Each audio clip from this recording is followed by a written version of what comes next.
Hi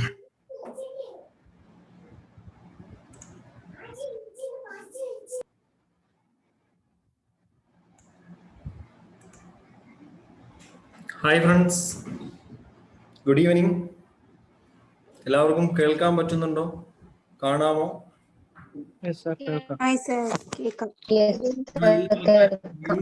നിങ്ങളുടെ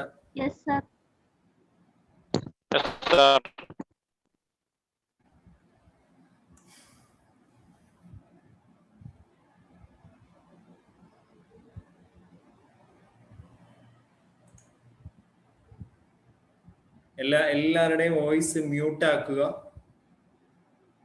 okay, voice break ആണോ? എന്റെ വോയിസ് ബ്രേക്ക് ആണോ? കേൾക്കുന്നുണ്ടോ? കേൾക്കുന്നുണ്ട് സർ. ഓക്കെ. അപ്പൊ എല്ലാ ആൾക്കാരും മെസ്സേജ് ഇട്ടാ മതി. എല്ലാ ആൾക്കാരും ചാറ്റ് ബോക്സിൽ മെസ്സേജ് ഇട്ടാൽ എല്ലാവർക്കും കാണാം. ഓക്കെ. അപ്പോ ചില ആൾക്കാർക്ക് നിങ്ങളുടേതായിട്ടുള്ള ചില പ്രശ്നങ്ങൾ വരും. അതായത് നിങ്ങൾക്ക് നെറ്റ് കുറവാണെങ്കിൽ സ്വാഭാവികമായിട്ട് പല ആൾക്കാർക്കും കാണാൻ പറ്റില്ല. അപ്പൊ അതുകൊണ്ട് നിങ്ങൾ നെറ്റ് നല്ല ക്വാളിറ്റിയുള്ള നെറ്റ് ഉണ്ടെങ്കിൽ സുഖമായിട്ട് കേൾക്കാം. ഇവിടെ വേറെ പ്രശ്നമൊന്നുമില്ല. ഇവിടെ ക്വാളിറ്റിയുള്ള നെറ്റ് ആണ് കേട്ടോ.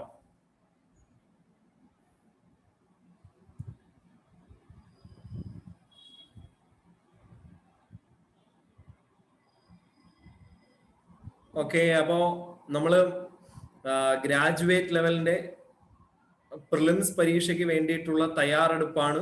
എല്ലാവർക്കും എന്നെ കാണാമല്ലോ? എന്നെ എല്ലാ ആൾക്കാർക്കും കാണാമല്ലോ? ഓക്കെ, കാണാം. ഓക്കെ. അപ്പോ നമ്മൾ പ്രിലിംസ് പരീക്ഷയുടെ സിലബസ് തന്നിട്ടുണ്ട്. ആ സിലബസിനകത്ത് എനിക്ക് കുറച്ച് വലിയ ഡ്യൂട്ടിയാണ്. ബാക്കിയുള്ള എഡ്യൂക്കേറ്റേഴ്സിനേക്കാളും കുറച്ചുകൂടി വലിയ ഡ്യൂട്ടിയാണ് എനിക്ക് കിട്ടിയേക്കുന്നത്. കാരണം സാധാരണ എല്ലാ പരീക്ഷയിലും കറണ്ട് അഫയേഴ്സ് സെപ്പറേറ്റ് ആയിട്ടാണ് തന്നിരിക്കുന്ന സിലബസിൽ. പക്ഷെ ഇത്തവണ ഹിസ്റ്ററിയിൽ നിന്നുള്ള കറണ്ട് അഫയേഴ്സ്, എക്കണോമിക്സിൽ നിന്നുള്ള current affairs, arts and sports and ലിറ്ററേച്ചറിൽ നിന്നുള്ള കറണ്ട് അഫയേഴ്സ്, എക്കണോമിക്സ്, എൻവയോൺമെന്റൽ സയൻസ്, ജോഗ്രഫിയിൽ നിന്നുള്ള കറണ്ട് അഫയേഴ്സ്, സയൻസ് ആൻഡ് ടെക്നോളജിയിൽ നിന്നുള്ള കറണ്ട് അഫയേഴ്സ്. അപ്പൊ കറണ്ട് അഫയേഴ്സ് ആണ് എല്ലാ പരീക്ഷകളുടെയും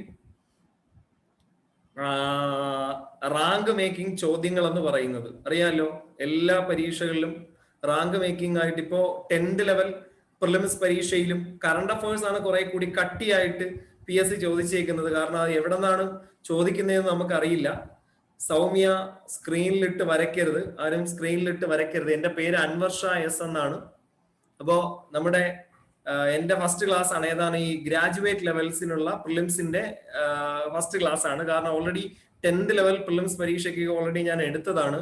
അപ്പൊ നമ്മൾ ഇന്ന് പഠിക്കാൻ പോകുന്ന മേഖല എന്ന് പറയുന്നത്, നിങ്ങൾ ശ്രദ്ധിക്കുക, ഇന്ന് പഠിക്കാൻ പോകുന്നത് നമ്മുടെ ഈ മേഖലയാണ് കേട്ടോ. Arts and sports and literature ആണ്. അതിൽ പ്രധാനമായും കലകൾ, കേരളത്തിലെ കല എന്നറിയപ്പെടുന്ന കേരളത്തിലെ പ്രധാന ദൃശ്യ ശ്രാവ്യ കലകൾ, ഇവയുടെ ഉത്ഭവം, വ്യാപനം, പ്രശസ്തമായ സ്ഥലങ്ങൾ, സ്ഥാപനങ്ങൾ, പ്രശസ്തരായ വ്യക്തികൾ, പ്രശസ്തരായ കലാകാരന്മാർ, എഴുത്തുകാർ, പിന്നെ അതോടൊപ്പം തന്നെ അതിനോടൊപ്പം കറണ്ട് അഫയേഴ്സ്, പിന്നെ കായികം. ഈ മേഖല കായിക രംഗത്ത് വ്യക്തിമുദ്ര പതിപ്പിച്ച കേരളത്തിലെയും ഇന്ത്യയിലെയും ലോകത്തിലെയും പ്രധാന കായിക താരങ്ങൾ, അല്ലെ, ഇന്ത്യയിലെയും കേരളത്തിലെയും അതോടൊപ്പം തന്നെ മറ്റുള്ള കായിക താരങ്ങൾ. അപ്പോ കേരളത്തിൽ നിന്ന് ആദ്യമായിട്ട് പത്മശ്രീ പുരസ്കാരം കിട്ടുന്ന ഫുട്ബോൾ താരമാരാടെ? കേരളത്തിൽ നിന്ന് ആദ്യമായിട്ട് പത്മശ്രീ പുരസ്കാരം. അല്ല, ഇത് നിങ്ങൾ നോട്ടൊന്നും എഴുതെടുക്കണ്ട, നോട്ട് നിങ്ങൾക്ക് തരും കേട്ടോ. ജസ്റ്റ് ഞാനൊന്ന് ഇൻട്രൊഡ്യൂസ് ചെയ്യുന്നതാണ്. അപ്പൊ നമ്മൾ ഇൻട്രൊഡക്ഷൻ ഇല്ലാതെ നമ്മൾ പഠിച്ചു കഴിഞ്ഞാൽ നിങ്ങൾക്ക് എന്താണെന്ന് മനസ്സിലാവില്ല. അതുകൊണ്ടാണ്. അപ്പോ IM വിജയനാണ് കേട്ടോ കേരളത്തിൽ നിന്ന് ആദ്യമായിട്ട് ഫുട്ബോൾ പുരസ്കാരം കിട്ടുന്ന വ്യക്തി. അർജുന അവാർഡിൽ കിട്ടുന്നതാരാണ്? നമ്മുടെ IM വിജയനാണ്. പ്രധാന അവാർഡ് ചെയ്യുന്ന ഓരോ അവാർഡ് ഏത് മേഖലയിൽ പ്രകടനത്തിലാണ് നൽകുന്നത് എന്നുള്ള അറിവ് കൃത്യമായിട്ട് അറിയുക. പിന്നെ പ്രധാനപ്പെട്ട ട്രോഫികൾ, ബന്ധപ്പെട്ട മത്സരങ്ങൾ, കായിക ഇനങ്ങൾ, കളികളുമായി ബന്ധപ്പെട്ട പ്രധാനപ്പെട്ട പദങ്ങൾ സ്പോർട്സിൽ ഇമ്പോർട്ടന്റ് ആണ്, അത് അറിഞ്ഞിരിക്കുക. ഇപ്പൊ ലിബറോ എന്ന് പറയുന്ന പദം ഏത് മേഖലയുമായി ബന്ധപ്പെട്ടതാണ്? ലിബറോ എന്ന പദം വോളിബോള്. വോളിബോളുമായി ബന്ധപ്പെട്ടതാണ്. അപ്പൊ സ്മാഷ് എന്നറിയ സ്മാഷ് എന്തുമായി ബന്ധപ്പെട്ടിരിക്കുന്നു? Smash volleyball. അതും വോളിബോൾ ആണ്. ചൈന മാൻ എന്ന് പറയുന്നത് എന്തുമായി ബന്ധപ്പെട്ട? ചൈന മാൻ ക്രിക്കറ്റ്. ക്രിക്കറ്റുമായി ബന്ധപ്പെട്ട പദമാണ്. അപ്പൊ ക്യൂൻസ്ബെറി റൂള് ഏത് കായിക മേഖലയിലാണ്? നിങ്ങൾ ചാറ്റ് ചെയ്യുക, വെറുതെ ആരും സംസാരിക്കരുത് കേട്ടോ. മ്യൂട്ട് ആക്കിയിട്ട് എല്ലാ ആൾക്കാരും ചാറ്റ് ബോക്സിൽ എനിക്ക് മെസ്സേജ് ഇട്ടാൽ മതി. എനിക്ക് നിങ്ങളുടെ സൗണ്ട് കേൾക്കണ്ട. കാരണം എന്ന് പറഞ്ഞാൽ നിങ്ങൾ സൗണ്ട് ഓൾറെഡി ചെയ്തു കഴിഞ്ഞാലുള്ള ഒരു പ്രശ്നം അറിയാമല്ലോ. ക്യൂൻസ്ബെറി റൂൾ എന്ന് പറയുന്നത് എന്തുമായി ബന്ധപ്പെട്ടതാണ്? ക്യൂൻസ്ബെറി റൂൾ ക്രിക്കറ്റ് അല്ല, ബോക്സിംഗിന്റെ റൂള് ബോക്സിംഗ് ആണ്. ബോക്സിംഗ്. നിങ്ങളുടെ അടുത്ത് മ്യൂട്ട് ആക്കാനല്ലേ പറയുന്നത്?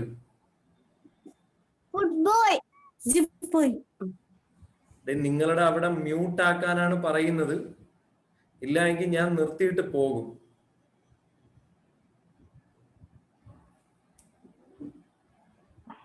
ഓക്കെ. അപ്പോ പഠിക്കാനുള്ള കാര്യങ്ങളാണ് ആദ്യമേ പറഞ്ഞു തരുന്നത്. അത് വെച്ചിട്ട് നമുക്ക് പഠിക്കാം. പിന്നെ ഒളിമ്പിക്സുമായി ബന്ധപ്പെട്ട പ്രധാനപ്പെട്ട ഒളിമ്പിക്സ് ഏതൊക്കെ വർഷങ്ങളിലാണ് നടന്നിട്ടുള്ളത്, ഒളിമ്പിക്സിൽ ഉണ്ടായിട്ടുള്ള പ്രധാനപ്പെട്ട വിവരങ്ങൾ, ദുരന്തങ്ങൾ, അങ്ങനെ ഒരുപാട് കാര്യങ്ങൾ. പിന്നെ പ്രധാന വേദികൾ, രാജ്യങ്ങൾ, പ്രശസ്തമായ വിജയങ്ങൾ, കായിക താരങ്ങൾ, ഒളിമ്പിക്സിൽ ഇന്ത്യയുടെ ഒളിമ്പിക്സിനെ സംബന്ധിച്ച് ഇന്ത്യക്ക് വലിയ ശ്രദ്ധേയമായ പ്രകടനമൊന്നുമില്ല. അതുകൊണ്ട് നിങ്ങൾക്ക് വലിയ ബുദ്ധിമുട്ടൊന്നുമില്ല. സ്പോർട്സിലെ അന്താരാഷ്ട്ര തലത്തിലേക്ക് ഇന്ത്യയെ കുറിച്ച് പഠിക്കാൻ വലിയ കാര്യമൊന്നുമില്ല. അറിയാമല്ലോ, കാരണം 8 ഗോൾഡ് മെഡൽ ഹോക്കിയിൽ നേടിയിട്ടുണ്ട്. പിന്നെ അഭിനവ് ബിന്ദ്ര ഒരു വ്യക്തിഗത ഇനത്തിൽ ഒരു സ്വർണ്ണ മെഡൽ നേടിയിട്ടുണ്ട്. പിന്നെ കുറച്ച് വെള്ളിയും വെങ്കലവും ഒക്കെ കിട്ടിയിട്ടുണ്ട്. അതുകൊണ്ട് അതൊക്കെ നമുക്ക് ഈസി ആയിട്ട് പഠിച്ചെടുക്കാമേ. പിന്നെ വിന്റർ ഒളിമ്പിക്സിൽ ഇന്ത്യയുടെ പ്രകടനമൊന്നുമില്ല. വിന്റർ ഒളിമ്പിക്സ് എന്താണ്?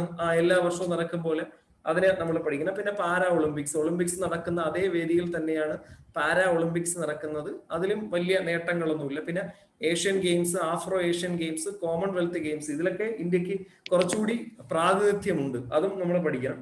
വേദികൾ, രാജ്യങ്ങൾ, ഇന്ത്യയുടെ ശ്രദ്ധേയമായ പ്രകടനം, ഇതര വസ്തുക്കൾ, ഇതിലെല്ലാം തന്നെയുള്ള കറണ്ട് അഫയേഴ്സ്. പിന്നെ നാഷണൽ ഗെയിംസ് ഇനങ്ങൾ, മത്സരങ്ങൾ, നേട്ടങ്ങൾ, ഇതെല്ലാം തന്നെ നിങ്ങൾ സിലബസിൽ കണ്ടതാണ്.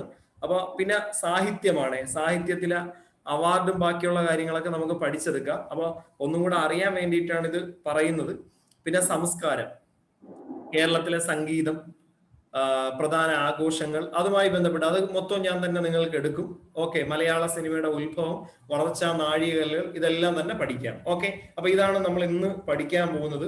അപ്പൊ അതില് ആദ്യത്തത് ഇപ്പോ നമ്മുടെ ലിറ്ററേച്ചർ മേഖലയിൽ നിന്നാണ്.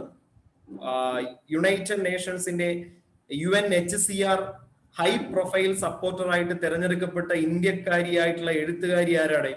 അറിഞ്ഞായിരുന്നോ? അനിതാ നായർ പ്രസിദ്ധനായിട്ടുള്ള എഴുത്തുകാരിയാണ്.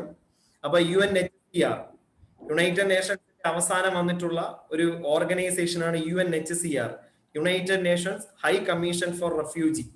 ജനീവയിൽ തന്നെയാണ് ആസ്ഥാനം. ഐക്യരാഷ്ട്രസഭയുടെ ഹൈ ഫോർ റെഫ്യൂജീസിന്റെ പ്രൊഫൈൽ സപ്പോർട്ടറായിട്ട് പ്രമുഖ ഇന്ത്യൻ ഇംഗ്ലീഷ് എഴുത്തുകാരിയായിട്ട് അനിതാ നായരെ നിയമിച്ചിട്ടുണ്ട്.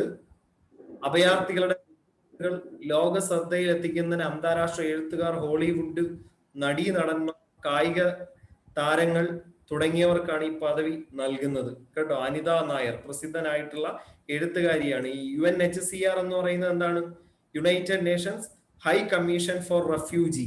UNHCR USA അംഗത്വം നേടിയിട്ടുള്ള രാജ്യമാണോ UNHCR? ട്രംപ് മുമ്പ് അധികാരത്തിൽ ഇരിക്കുന്ന സമയത്ത് UNHCRൽ നിന്ന് ആര് പുറത്തുപോയി? അമേരിക്ക പുറത്തുപോയി.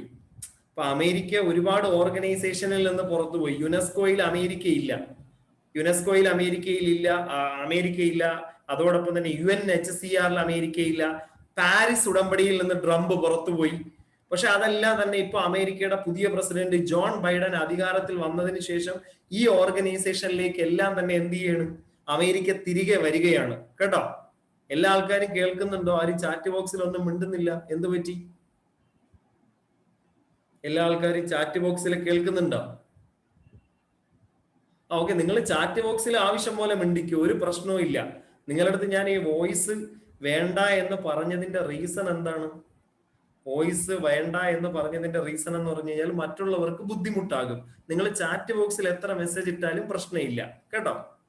അല്ലാണ്ട് കേൾക്കുന്നുണ്ട് സാർ. ഓക്കെ, അടുത്തത് കറണ്ട് ആയിട്ടുള്ള ഇന്ത്യൻ അമേരിക്കൻ അല്ലെ രാഹുൽ ദുബെ എന്താണ് ടൈമിന്റെ ഹീറോസ് ഓഫ് 2020 ആയിട്ട് തെരഞ്ഞെടുക്കപ്പെട്ടു. അമേരിക്കയിൽ ഒരു പ്രശ്നം നടന്നായിരുന്നു. ഒരു പോലീസുകാരൻ ജോർജ് ഫ്ലോയിഡ് എന്ന് പറയുന്ന ഒരു കറുത്ത വർഗക്കാരൻ അല്ലെ, അദ്ദേഹത്തെ എന്താണ് കഴുത്ത് ഞെരിച്ചു കൊന്ന ഒരു സംഭവം നിങ്ങൾ വാർത്തയിലൊക്കെ കേട്ടതാണ്, ഓർമ്മയുണ്ടോ? അമേരിക്കയിൽ ഒരു പോലീസുകാരൻ ഒരു കാറിന്റെ അടിയിൽ വെച്ചിട്ട് ജോർജ് ഫ്ലോയിഡ് എന്നറിയാം, അപ്പൊ എനിക്ക് ശ്വാസം മുട്ടുന്നു എന്ന് അദ്ദേഹം പറഞ്ഞൊരു സംഭവം ഉണ്ടായി. അപ്പൊ അതിനെതിരെ അമേരിക്കയിൽ ഭയങ്കര പ്രശ്നം നടന്നു. അപ്പോ ജോർജ് ഫ്ലോയിഡിന്റെ കൊലപാതകത്തിനെതിരെ പ്രകടനം നടത്തിയ 70ഓളം പേർക്ക് സുരക്ഷ ഒരുക്കാൻ വാഷിംഗ്ടൺ DC-യിലെ സ്വന്തം വീട് തുറന്നു നൽകിയതിനാണ് ദുബെ ഈ അംഗീകാരത്തിന് അർഹനാക്കിയേക്കുന്നത്. ആവശ്യമുള്ളവർക്ക് അഭയം നൽകിയ മനുഷ്യൻ എന്നാണ് ടൈം രാഹുൽ ദുബെയെ വിശേഷിപ്പിച്ചത് കേട്ടോ. അപ്പൊ മറക്കരുത്, ഇന്ത്യൻ അമേരിക്കൻ വംശജനാണ്. അപ്പൊ അദ്ദേഹം നല്ലൊരു മനുഷ്യാവകാശ പ്രവർത്തനമാണ് നടത്തിയത്. അപ്പൊ അമേരിക്കയിൽ കൊല്ലപ്പെട്ട കറുത്ത വർഗക്കാരന്റെ പേരെന്താണ്? ജോർജ് ഫ്ലോയിഡ് എന്നാണ്, മറക്കരുത്. അവ 2020 ജൂൺ 1 പ്രകടനക്കാർ വാഷിംഗ്ടൺ DC-യിലെ തെരുവുകളിലേക്ക് ഇറങ്ങിയത്. ഭയങ്കര പ്രശ്നം ഉണ്ടാക്കിയ സംഭവമാണ് എന്നുള്ളത് നമ്മൾ എല്ലാ കാര്യങ്ങളെയും പറ്റിയിട്ടുള്ള ആനുകാലിക വിഷയങ്ങൾ അറിഞ്ഞിരിക്കുക. പോലീസ് കർഫ്യൂ പ്രകടിപ്പിക്കുകയും പ്രതിഷേധക്കാരെ തുരത്താൻ ബാരിക്കേഡ് സ്ഥാപിക്കുകയും അവർക്ക് മേൽ കുരുമുളക് സ്പ്രേ തളിക്കുകയൊക്കെ ചെയ്ത ഒരു രാജ്യമാണ്. ഇന്ത്യയെക്കാൾ ഏറ്റവും കൂടുതൽ ജനാധിപത്യം സ്വാതന്ത്ര്യമൊക്കെ ഉള്ള രാജ്യം അമേരിക്ക തന്നെയാണ് എന്നത് ഓർക്കുക. ഇനി നമ്മൾ ചലച്ചിത്ര മേഖലയിലേക്ക് പോവുകയാണെങ്കിൽ 2019 കേരള സംസ്ഥാന സർക്കാരിന്റെ ചലച്ചിത്ര പുരസ്കാരങ്ങൾ പ്രഖ്യാപിച്ചു. അറിഞ്ഞായിരുന്നല്ലോ. കഴിഞ്ഞ 10th ലെവൽ പ്രിലിംസ് പരീക്ഷയ്ക്ക് ഏറ്റവും കൂടുതൽ ക്വസ്റ്റ്യൻ ചോദിച്ചത് അവാർഡ് മേഖലയിൽ നിന്നാണ്, സിനിമാ മേഖലയിൽ നിന്നാണ്. നിങ്ങൾ ശ്രദ്ധിച്ചായിരുന്നല്ലോ. അപ്പൊ സിനിമാ മേഖല കുറച്ചുകൂടി ആർട്സ് ആൻഡ് ലിറ്ററേച്ചർ ഒക്കെ നല്ലതുപോലെ നോക്കുക. അപ്പൊ 50ാമത് കേരള സംസ്ഥാന ചലച്ചിത്ര പുരസ്കാരമാണ് 2019 കൊടുത്തത്. കാരണം 2019 2020 പ്രഖ്യാപിച്ചത്. 1969 കേരള സംസ്ഥാന ചലച്ചിത്ര പുരസ്കാരം ആദ്യമായിട്ട് കൊടുത്തു തുടങ്ങുന്നത്. അതിന്റെ എത്രാമതാണ്? 50ാം വാർഷികമാണ്. 2019 2020 കൊടുത്തു എന്നുള്ളതാണ്.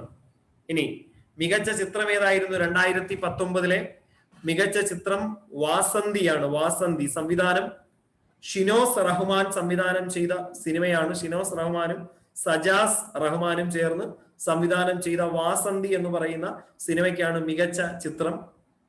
മികച്ച രണ്ടാമത്തെ ചിത്രമായി തിരഞ്ഞെടുക്കപ്പെട്ടത് കെഞ്ചിരയാണ്. എല്ലാ ആൾക്കാർക്കും സ്ക്രീനിൽ ക്ലിയർ ആയിട്ട് കാണാൻ പറ്റുന്നുണ്ടല്ലോ. കെഞ്ചിര, മനോജ് ഖാനയുടെ കെഞ്ചിര എന്ന് പറയുന്ന സിനിമയാണ് മികച്ച രണ്ടാമത്തെ ചിത്രം.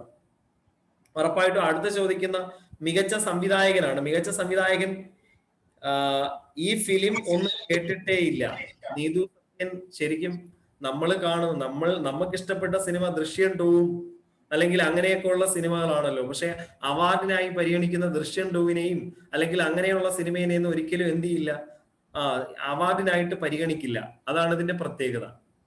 പിന്നെ മികച്ച സംവിധായകൻ ലിജോ ജോസ് പെല്ലിശ്ശേരി. അദ്ദേഹത്തിന് മുമ്പും മികച്ച ഡയറക്ടർക്കുള്ള പുരസ്കാരം കിട്ടിയിട്ടുള്ള വ്യക്തിയാണ് ലിജോ ജോസ് പെല്ലിശ്ശേരി. പുള്ളി അവാർഡ് സിനിമ മാത്രം എടുക്കുന്ന വ്യക്തിയാണ്. ജല്ലിക്കെട്ട്, ഈ സിനിമയെന്ന് കണ്ടാൽ ചിലപ്പോൾ നിങ്ങൾക്ക് ഇഷ്ടപ്പെടൂലേ. ജല്ലിക്കെട്ട് ഇത് 2019 തന്നെ IFFI മികച്ച, അതായത് 2018 പുരസ്കാരം 2019 IFFI ഗോവയില് എന്ത് ചെയ്തിട്ടുണ്ടായിരുന്നു? ലിജോ ജോസ് പെല്ലിശ്ശേരിക്ക് ജല്ലിക്കെട്ടിന് അവാർഡ് കിട്ടിയിട്ടുണ്ടായിരുന്നു. ഓക്കെ. ഇനി മികച്ച നടൻ സുരാജ് വെഞ്ഞാറമൂടാണ്. ചിത്രം ആൻഡ്രോയിഡ് കുഞ്ഞപ്പൻ വികൃതി എന്ന് പറയുന്ന സിനിമയിലെ അഭിനയത്തിനാണ് സുരാജ് വെഞ്ഞാറമൂടിന് മികച്ച നടനുള്ള പുരസ്കാരം. പണ്ട് അല്ലെ, സുരാജ് വെഞ്ഞാറമൂടിനെ സംബന്ധിച്ച് ഒരുവിധം കോമഡി സീനുകൾ അഭിനയിച്ച് നടന്ന വ്യക്തിയാണ്. പിന്നെ ഏറ്റവും അവസാനം അദ്ദേഹത്തിന് സീരിയസ് ആയിട്ടുള്ള വേഷങ്ങൾ കിട്ടിയപ്പോൾ അദ്ദേഹം നല്ല രീതിയിൽ അഭിനയിക്കാൻ തുടങ്ങി. അപ്പൊ നമ്മളുടെ തലവര എപ്പോഴാണ് മാറുന്നതെന്ന് പറയാൻ പറ്റൂല. അപ്പൊ അതുകൊണ്ട് നിങ്ങൾ എപ്പോഴും ഇങ്ങനെ പഠിച്ചുകൊണ്ടേ ഇരിക്കുക. നമ്മളെപ്പോഴും ഇങ്ങനെ പഠിച്ചുകൊണ്ടിരിക്കുക. നമുക്ക് വരാനുള്ളത് എപ്പോഴായാലും വരും. അത് ചിലപ്പോൾ 2 മാസം അല്ലെങ്കിൽ 3 മാസം അല്ലെങ്കിൽ 6 മാസം, ചില ആൾക്കാർക്ക് 1 വർഷം, ചില ആൾക്കാർക്ക് 2 വർഷവും എടുക്കും. അപ്പൊ അതുകൊണ്ട് നമ്മളിങ്ങനെ ഹാർഡ് വർക്ക് ചെയ്തുകൊണ്ടേ ഇരിക്കുക, പഠിച്ചുകൊണ്ടേ ഇരിക്കുക, നമ്മളെ തേടി ഉറപ്പായിട്ടും വന്നിരിക്കുക തന്നെ ചെയ്യും കേട്ടോ. ഇനി മികച്ച നടി കനി കുസൃതിയാണ്. ആരാണ് സ്ക്രീനിൽ വരയ്ക്കുന്നത്? സ്ക്രീനില് എടേ ഞാനൊന്നും അല്ല, സ്ക്രീനിൽ ഞാൻ ഒന്നും ചെയ്യുന്നില്ല ഇതിനകത്ത്. ഇത് ഒന്നാമത്തെ പ്രശ്നം വേറൊന്നും അല്ല. ഇത് പല ആൾക്കാർക്കും ഈ ഓൺലൈന് ഉപയോഗിച്ച് ശീലയില്ല, അതുകൊണ്ടാണ്. അത് സെറ്റായി വരും, മാറിക്കോളും അടുത്ത ക്ലാസ് ഒക്കെ ആകുമ്പോൾ. അപ്പൊ സുരാജ് വെഞ്ഞാറമൂട്. മികച്ച നടി കനി കുസൃതിയാണ്, മൈത്രേയന്റെ മകളാണ്. ചിത്രം ബിരിയാണി എന്ന് പറയുന്ന സിനിമയ്ക്കാണ് മികച്ച നടിക്കുള്ള പുരസ്കാരം കിട്ടിയത്. മികച്ച സ്വഭാവ നടൻ ഫഹദ് ഫാസിലാണ്. കുമ്പളങ്ങി നൈറ്റ്സിലെ ഷമ്മി ഹീറോയാട ഓർമ്മയുണ്ടല്ലോ. മികച്ച സ്വഭാവ നടി സ്വാസിക വിജയ്, വാസന്തിയിലെ അഭിനയം. ജനപ്രിയ ചിത്രം കുമ്പളങ്ങി നൈറ്റ്സിനാണ്. മികച്ച സംഗീത സംവിധായകൻ സുഷിൻ ശ്യാം. പിന്നണി ഗായകൻ ഈ PSC എപ്പോഴും ചോദിക്കുന്നത് നടനും നടിയൊക്കെ വിട്ടിട്ട് കേരള സ്റ്റേറ്റ് ഫിലിം അവാർഡ് വരുമ്പോൾ അതിനകത്ത് ചോദിക്കുന്നത് പിന്നണി ഗായകൻ, അതായത് മികച്ച ഗായകനെയൊക്കെയാണ് ചോദിക്കുന്നത്. അങ്ങനെയാണ് PSC പല പരീക്ഷകളിലും ചോദിച്ചിരുന്നത്, അതുകൊണ്ട് പഠിച്ചു വെക്കുക. 2020 നജീം അർഷാദിനാണ് മികച്ച ഗായകനുള്ള പുരസ്കാരം. മികച്ച ഗായിക മധുശ്രീ നാരായണനാണ്. മധുശ്രീ നാരായണനാണ്. കുട്ടികളുടെ ചിത്രം നാനി എന്ന് പറയുന്ന സിനിമയാണ്. അപ്പൊ ഇത് കൃത്യമായിട്ട്, കാരണം നിങ്ങൾ പഠിച്ചിട്ടുള്ളത് കൊണ്ട് ഓർത്തിരിക്കാൻ നിങ്ങൾക്ക് എളുപ്പമാണ്. ഇനി നമ്മൾ ലിറ്ററേച്ചർ മേഖലയിലേക്ക് തന്നെ പോവുകയാണെങ്കിൽ, നേരത്തെ സിനിമാ മേഖല, ലിറ്ററേച്ചർ മേഖലയിലേക്ക് പോവുകയാണെങ്കിൽ മാതൃഭൂമി പുരസ്കാരം 2020 മാതൃഭൂമി പുരസ്കാരം. മാതൃഭൂമി പുരസ്കാരത്തെ പറ്റി മുമ്പ് PSC ചോദിച്ചത്, കേരളത്തിൽ മലയാളത്തിൽ എഴുത്തച്ഛൻ പുരസ്കാരം കഴിഞ്ഞാൽ പിന്നെ ഏറ്റവും കൂടുതൽ പ്രൈസ് മണി ഉള്ള അവാർഡ് ഏതിനാണ് എന്നുള്ളതാണ് ചോദ്യം. എഴുത്തച്ഛൻ പുരസ്കാരത്തിന് 5 ലക്ഷം രൂപയാണ്. പക്ഷേ മാതൃഭൂമി പുരസ്കാരത്തിന് എത്ര രൂപയാണ്? മാതൃഭൂമി സാഹിത്യ പുരസ്കാരത്തിന് എത്ര രൂപയാ? 3 ലക്ഷം രൂപയാണ്, 3 lakhs. കവി സച്ചിദാനന്ദനാണ് 2020 മാതൃഭൂമി സാഹിത്യ പുരസ്കാരം. 3 ലക്ഷം രൂപയും പ്രശസ്തി പത്രവും ശില്പവും അടങ്ങുന്നതാണ് പുരസ്കാരം. പിന്നെ 5 തവണ കേരള സാഹിത്യ അക്കാദമി അവാർഡ് നേടിയിട്ടുള്ള വ്യക്തിയാണ് സച്ചിദാനന്ദൻ. 5 തവണ. സച്ചിദാനന്ദന്റെ ഇൻഷ്യൽ എന്ന് പറയുന്നത് K ആണോ P ആണോ? K സച്ചിദാനന്ദനാണോ? K സച്ചിദാനന്ദൻ അല്ലേ? അതെ അതെ, K സച്ചിദാനന്ദൻ. മലയാളത്തിൽ ആദ്യമായി പെണ്ണെഴുത്ത് എന്ന് പറയുന്ന വാക്ക് തന്നെ കൊണ്ടുവന്ന വ്യക്തിയാണ്. മലയാള സാഹിത്യത്തിലെ ആദ്യമായിട്ട് പെണ്ണെഴുത്ത് എന്ന് പറയുന്ന സംവിധാനം കൊണ്ടുവന്നത് ആരാണ്? നമ്മുടെ ഈ K സച്ചിദാനന്ദനാണ്. കേന്ദ്ര സാഹിത്യ അക്കാദമി അവാർഡ്, വയലാർ അവാർഡ്, ഗംഗാധർ മെഹർ ദേശീയ പുരസ്കാരം, കുസുമഗ്രജ് ദേശീയ പുരസ്കാരം, NTR ദേശീയ പുരസ്കാരം, എഴുത്തച്ഛൻ പുരസ്കാരം, ആശാൻ പുരസ്കാരം, ഉള്ളൂർ പുരസ്കാരം, ആദ്യത്തെ P കുഞ്ഞിരാമൻ നായർ പുരസ്കാരം, ആദ്യ കടമനിട്ട അവാർഡ്, ഇതെല്ലാം തന്നെ നേടിയത് ആരാണ്? നമ്മുടെ K സച്ചിദാനന്ദനാണ്. പക്ഷേ PSC 10th ലെവൽ പ്രിലിംസ് പരീക്ഷയ്ക്ക് തവണ ചോദിച്ചത് ഈയിടെ അന്തരിച്ച നമ്മുടെ അയ്യപ്പനും കോശിയും അല്ലെ, സിനിമയുടെ ഡയറക്ടർ ആയിട്ടുള്ള ആര്? സച്ചി എന്ന് വിളിക്കപ്പെടുന്ന വ്യക്തി, അദ്ദേഹത്തിന്റെ ഫുൾ നെയിമാണ് ചോദിച്ചത്. PSC അത്രയും ലെവലിലൊക്കെ കടന്ന് നമ്മൾ ഒരിക്കലും ചിന്തിക്കാത്ത രീതിയിലാണ് PSC ക്വസ്റ്റ്യൻ ഇടുന്നത്. ശ്രദ്ധിച്ചിട്ടുണ്ടോ? നമ്മൾ വിചാരിക്കുമോ ആ മരിച്ചുപോയ സച്ചിദാനന്ദ അയാൾ സിനിമാ മേഖലയിലെ ഒരു ഡയറക്ടർ, അയാളെ കുറിച്ചൊക്കെ ചോദിക്കുമെന്ന് ആരും വിചാരിച്ചതല്ല, പക്ഷെ ചോദിച്ചു. അപ്പോ വളരെ ഡീപ്പായിട്ട് തന്നെ എന്താണ് നമ്മൾ അറിയണം എന്നുള്ളതാണ് കേട്ടോ. അപ്പോ നമ്മുടെ സച്ചിദാനന്ദൻ മാതൃഭൂമി സാഹിത്യ പുരസ്കാരം എന്ന് മുതലാണ് കൊടുത്തു തുടങ്ങിയത്? 90, അത് 2012 മുതലാണ്. കറക്റ്റ് എനിക്ക് ഇയർ ഞാൻ വിട്ടുപോയി. നമ്മൾ ഇനി ഈ പുരസ്കാരങ്ങളുടെ ഡീറ്റെയിൽസ് ആയിട്ട് പഠിക്കും. ആ സമയത്ത് എല്ലാത്തിന്റെയും തുടങ്ങിയ വർഷം പ്രധാനപ്പെട്ടത് നമുക്ക് നോക്കാം.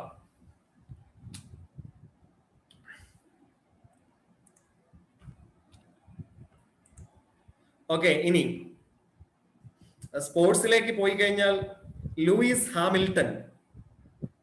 ഹാമിൽട്ടനെ കുറിച്ചാണ്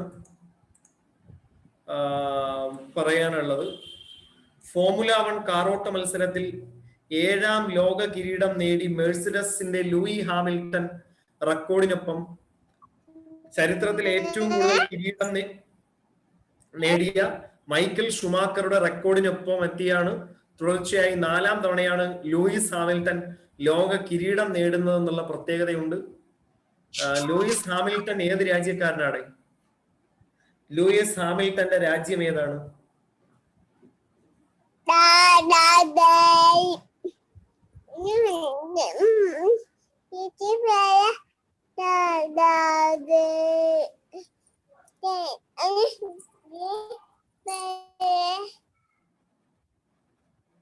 കേൾക്കാലോ? കേൾക്കാം. ഓക്കെ. അപ്പൊ ബ്രിട്ടൻ ആണ്. ബ്രിട്ടൻ, അതായത് പുള്ളി ശരിക്കും ബ്ലാക്ക് ആണ്. ബ്ലാക്ക് ഇംഗ്ലണ്ടുകാരനാണ് കേട്ടോ. മൈക്കൽ ഷുമാക്കർ കഴിഞ്ഞാൽ പിന്നെ ആദ്യത്തെ ബ്ലാക്ക് എന്താണ് ആഫ്രിക്കൻ ടച്ചുള്ള ബ്രിട്ടീഷുകാരനാണ് കേട്ടോ. അങ്ങനെ ബ്രിട്ടീഷ് പൗരത്വം ഉള്ള ആളാണ് ആര്? ഈ പറയുന്ന ലൂയിസ് ഹാമിൽട്ടൺ. അപ്പോ സീസണിൽ 10ാം ഗ്രാൻഡ് പ്രീ വിജയമാണ് തുർക്കിഷ് ഗ്രാൻഡ് പ്രീ ജയിച്ചതോടെ ബ്രിട്ടീഷ് ഡ്രൈവർ ലൂയി ഹാമിൽട്ടൺ സ്വന്തമാക്കിയത്. നേരത്തെ ഏറ്റവും കൂടുതൽ ഗ്രാൻഡ് പ്രീ വിജയങ്ങളുടെ റെക്കോർഡിലും മൈക്കൽ ഷുമാക്കറിനൊപ്പം ഹാമിൽട്ടൺ എത്തിയിരുന്നു. 2008 പുള്ളി എവിടെ? പക്ഷേ വെളുത്താണ് ഇരിക്കുന്നതെന്നും.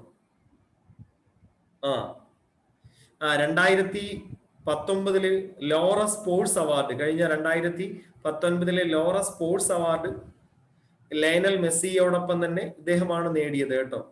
Lionel Messi 2020 നേടിയിട്ടുണ്ടായിരുന്നു. 2008 ഹാമിൽട്ടൺ ആദ്യമായി ലോക കിരീടം നേടുന്നത്. അന്ന് മക്ലാറിലാണ് മത്സരിച്ചത്. അപ്പൊ അദ്ദേഹം ബ്രിട്ടീഷുകാരനാണെന്ന് ഓർത്ത് വെക്കുക. 2020 ലോറ സ്പോർട്സ് അവാർഡും പുള്ളിക്ക് കിട്ടിയിട്ടുണ്ട്. ഇനി ഫിഫയുടെ 2020 സീസണിലെ എന്താണ് ഈ ഫിഫ പുരസ്കാരം, ഫിഫയുടെ ഫുട്ബോളിലെ പുരസ്കാരം, ഇത്തവണത്തെ 2021 ഫിഫ ബെസ്റ്റ് ഫുട്ബോൾ പുരസ്കാരം നേടിയ വ്യക്തിയാരുടെ? ലെവൻഡോസ്കിയാണ്. ലെവൻഡോസ്കി ഉറപ്പായിട്ടും ചോദിക്കും. ലെവൻഡോസ്കിയാണ്. കാരണം മെസ്സിയും ക്രിസ്ത്യാനോ റൊണാൾഡോയും അല്ലാതെ പുറത്തുനിന്ന് ഒരാൾക്ക് കിട്ടിയേക്കാണ്. സാധാരണ എല്ലാ വർഷവും 2008 മുതൽ ഇങ്ങോട്ട് മാറി മാറി മെസ്സി റൊണാൾഡോ എന്ന് പറഞ്ഞിങ്ങനെ സ്പോർട്സിൽ ഫിഫയുടെ ഏറ്റവും മികച്ച ഫുട്ബോൾ താരം ആയിട്ട് വന്നിരുന്ന 2 താരങ്ങളാണ്. പിന്നെ അതിനിടയ്ക്ക് 2018 മാത്രം ക്രൊയേഷ്യയുടെ ലൂക്ക മോഡ്രിച്ചിന് കിട്ടി. അദ്ദേഹം പോളണ്ട് ക്യാപ്റ്റനാണ്. ഫിഫയുടെ ഈ വർഷത്തെ മികച്ച താരത്തിനുള്ള ഫിഫ ബെസ്റ്റ് പുരസ്കാരം ബയേൺ മ്യൂണിക്കിന്റെ പോളണ്ട് താരം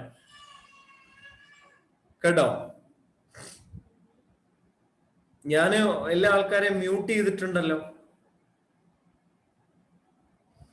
ബയേൺ മ്യൂണിക്കിന്റെ പോളണ്ട് താരം റോബർട്ടോ ലെവൻഡോസ്കി ആദ്യമായാണ് പുരസ്കാരം നേടിയത്. സൂപ്പർ താരങ്ങളായ ക്രിസ്ത്യാനോ റൊണാൾഡോ, ലയണൽ മെസ്സി എന്നിവരെ പിന്തള്ളിയാണ് ഈ നേട്ടം സ്വന്തമാക്കിയത്. റോബർട്ടോ ലെവൻഡോസ്കി ഏത് രാജ്യത്താണ് അല്ലെങ്കിൽ ഏത് ക്ലബിന് വേണ്ടിയാ കളിക്കുന്നത്? റോബർട്ടോ ലെവൻഡോസ്കി അദ്ദേഹം ബയേൺ മ്യൂണിക്ക്, ജർമ്മൻ ക്ലബായിട്ടുള്ള ബയേൺ മ്യൂണിക്കിന് വേണ്ടിയിട്ടാണ് ലെവൻഡോസ്കി കളിക്കുന്നത്. ഇംഗ്ലീഷ് പ്രതിരോധ ദിനമായ ലൂസി ബ്രൗൺസ് ആണ് മികച്ച വനിതാ താരം. ഇംഗ്ലീഷ് ക്ലബ്ബ് മാഞ്ചസ്റ്റർ സിറ്റി താരം കൂടിയാണ്. നേരത്തെ ലിയോൺസിനായിട്ട് കളിച്ചിട്ടുണ്ട്. ഇനി അപ്പൊ 2020 മറ്റു പുരസ്കാരങ്ങൾ. മികച്ച പരിശീലകനാരായിരുന്നു? മികച്ച ഫുട്ബോൾ താരം റോബർട്ടോ ലെവൻഡോസ്കി. മികച്ച പരിശീലകൻ യോർഗൻ ക്ലോപ്പ്. ലിവർപൂളിന്റെ കോച്ചായിട്ടുള്ള യോർഗൻ ക്ലോപ്പ് ആണ് മികച്ച കോച്ച്. യോർഗൻ ക്ലോപ്പ് അറിയാം, പുള്ളി ലിവർപൂളിന്റെ ഫേമസ് കോച്ചാണ്. ഇംഗ്ലണ്ടിലെ ലിവർപൂളിന്റെ മികച്ച കോച്ചായിട്ടുള്ള യോർഗൻ ക്ലോപ്പ്. മികച്ച കോച്ചിന് നമ്മൾ ക്ലാപ്പ് കൊടുക്കൂലേ? അങ്ങനെ അങ്ങ് പഠിച്ചു വെച്ചാൽ മതി.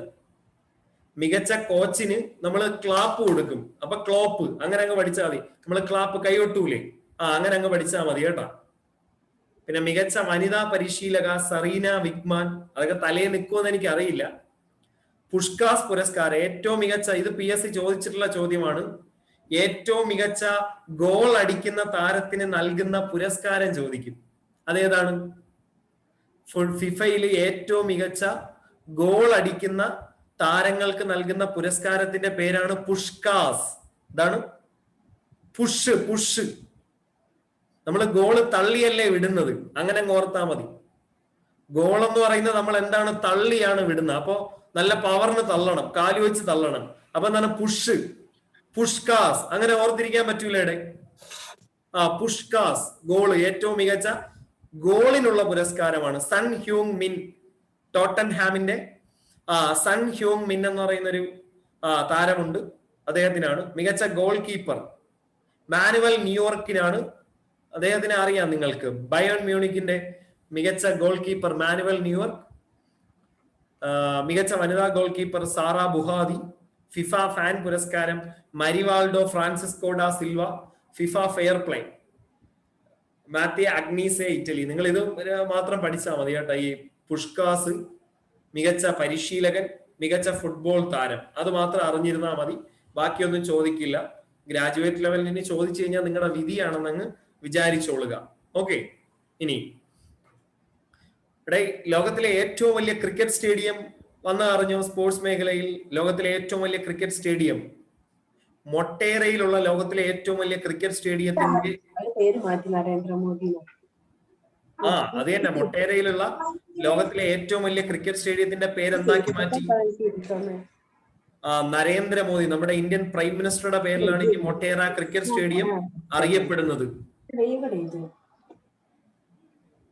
നിങ്ങൾ മ്യൂട്ട് ചെയ്യുന്നു? അതെ, ഞാൻ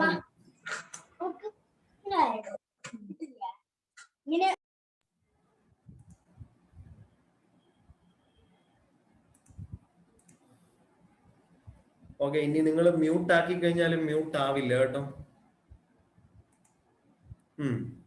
അപ്പോ ലോകത്തിലെ ഏറ്റവും വലിയ ക്രിക്കറ്റ് സ്റ്റേഡിയം, സാർ അത് ആർക്കും ഉപയോഗിക്കാൻ അറിയില്ല, അതുകൊണ്ടാണ്. അല്ലെ, കുഴപ്പമില്ല. ഇനി നിങ്ങൾക്ക് അൺമ്യൂട്ട് ആക്കാൻ പറ്റില്ല, ഞാനിവിടെ ആ സംവിധാനം എടുത്ത് മാറ്റിയിട്ടുണ്ട്.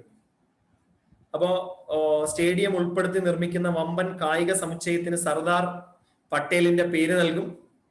ക്രിക്കറ്റ് സ്റ്റേഡിയത്തിന് അനുബന്ധമായി നിർമ്മിക്കുന്ന സർദാർ വല്ലഭായ് പട്ടേൽ സ്പോർട്സ് എൻക്ലേവിൽ 230 ഏക്കറിലാണ്. സബർമതിയുടെ ഇരു കരകളിലുമായി 50ഓളം കായിക ഇനങ്ങൾക്ക് ആധുനിക സൗകര്യങ്ങൾ ഒരുക്കും. അപ്പോ മൊട്ടേറ സ്റ്റേഡിയം കേട്ടോ, മൊട്ടേറ സ്റ്റേഡിയത്തിന്റെ പേര് സർദാർ പട്ടേലിന്റെ പേരാണ്. കാരണം മുമ്പ് സർദാർ വല്ലഭായ് പട്ടേലിന്റെ പേരാണ് നൽകിയിരുന്നത്. അത് പിന്നീട് എന്ത് ചെയ്തു? മാറ്റി. സർദാർ വല്ലഭായ് പട്ടേലിന്റെ പേര് മാറ്റി. മോദിക്ക് ഏറ്റവും കൂടുതൽ ഇഷ്ടമുള്ള നേതാവ് ആരാണ്? മോദിക്ക് ഏറ്റവും കൂടുതൽ ഇഷ്ടമുള്ള നേതാവ് സർദാർ വല്ലഭായ് പട്ടേലാണ്. അതുകൊണ്ടാണ് സർദാർ വല്ലഭായ് പട്ടേലിന്റെ പ്രതിമ പണിഞ്ഞത്. മോദിക്ക് എന്തുകൊണ്ട് ഈ ഗാന്ധിജീനെ ഇഷ്ടമല്ല? ഗാന്ധിജിയും ഗുജറാത്തുകാരനാണല്ലോ. ശരിക്കും ഗുജറാത്തിൽ നിന്ന് ദേശീയ നേതാക്കൾ എത്ര ആൾക്കാരുണ്ട്? ഗുജറാത്തിൽ നിന്ന് ദേശീയ നേതാക്കൾ 1 മോദി, 2 മൊറാർജി ദേശായി. മൊറാർജി ദേശായിനെ അടക്കം ചെയ്തേക്കുന്നത് ഗുജറാത്തിലാണ്. ആദ്യമായിട്ട് ഒരു ഇന്ത്യൻ പ്രധാനമന്ത്രിയെ ഈ പറയുന്ന ഡൽഹിക്ക് പുറത്ത് അടക്കം ചെയ്തേക്കുന്നത് എവിടെയാണ്? ഗുജറാത്തിലാണ്. അപ്പോ സ്റ്റാച്യു, സർദാർ വല്ലഭായ് പട്ടേലിന്റെ പേരിൽ സ്റ്റാച്യു ഉണ്ട്. പിന്നെ അതോടൊപ്പം തന്നെ മഹാത്മാഗാന്ധി ഗുജറാത്തി എന്നുള്ള നേതാവാണ്, പക്ഷെ സർദാർ വല്ലഭായ് പട്ടേലിന്റെ പേരാണ്. ഓക്കെ. അപ്പോ ലോകത്തിലെ ഏറ്റവും വലിയ ക്രിക്കറ്റ് സ്റ്റേഡിയമാണ്. അപ്പൊ ഇത്രയും നാള് ലോകത്തിലെ ഏറ്റവും വലിയ ക്രിക്കറ്റ് സ്റ്റേഡിയം ഏതായിരുന്നു? ഇത്രയും നാളായിട്ട് ലോകത്തിലെ ഏറ്റവും വലിയ ക്രിക്കറ്റ് സ്റ്റേഡിയം പറയാമോ? ലോകത്തിലെ ഏറ്റവും വലിയ ക്രിക്കറ്റ് സ്റ്റേഡിയം മെൽബൺ ആണ്. മെൽബൺ ക്രിക്കറ്റ് ഗ്രൗണ്ട് ആണ്, മെൽബൺ. അപ്പൊ ഇനിയിപ്പോ 2ാമത്തെ ക്രിക്കറ്റ് സ്റ്റേഡിയം ആയിട്ട് മെൽബൺ മാറിക്കഴിഞ്ഞു. അങ്ങനെയെങ്കിൽ അടുത്ത ചോദ്യം, ലോകത്തിലെ ഏറ്റവും വലിയ 3ാമത്തെ ക്രിക്കറ്റ് സ്റ്റേഡിയം നിലവിൽ വരുന്നത് എവിടെ? ലോകത്തിലെ ഏറ്റവും വലിയ 3ാമത്തെ ക്രിക്കറ്റ് സ്റ്റേഡിയം നിലവിൽ വരുന്നത് എവിടെ? എവിടെയാണ്? ഇന്ത്യയിലാണ്. ഇന്ത്യയിൽ ജയ്പൂർ.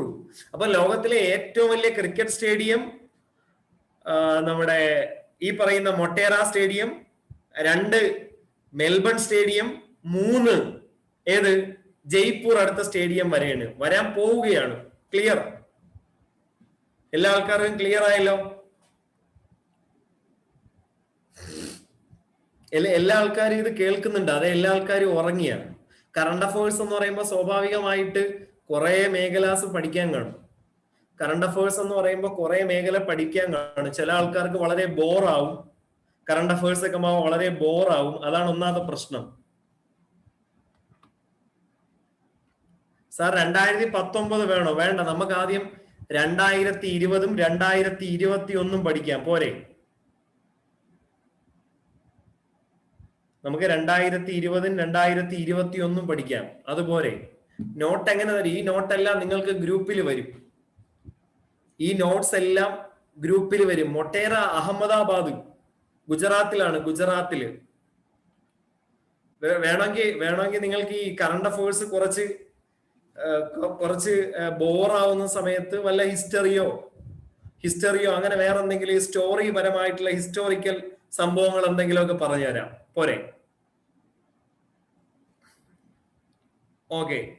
അപ്പൊ ഹിസ്റ്ററിയോ പൊളിറ്റിയോ അങ്ങനെ എന്തെങ്കിലുമൊക്കെ. അപ്പൊ ഇവിടെ ജയ്പൂർ ആണ്.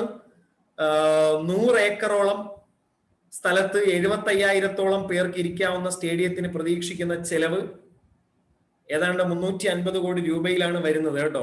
പിന്നെ 1,10,000 പേർക്ക് ഇരിക്കാവുന്ന സർദാർ പട്ടേൽ സ്റ്റേഡിയമാണ് ലോകത്തിലെ ഏറ്റവും വലിയ ക്രിക്കറ്റ് സ്റ്റേഡിയം. അതായത് 1,10,000 പേർക്ക് ഇരിക്കാം. അത് ക്രിക്കറ്റ് സ്റ്റേഡിയമാണ്. ലോകത്തിലെ 2ാമത്തെ സ്റ്റേഡിയവും ലോകത്തിലെ ഏറ്റവും വലിയ ക്രിക്കറ്റ് സ്റ്റേഡിയവും. അതാണ് വ്യത്യാസം, ഓർത്ത് വെക്കുക.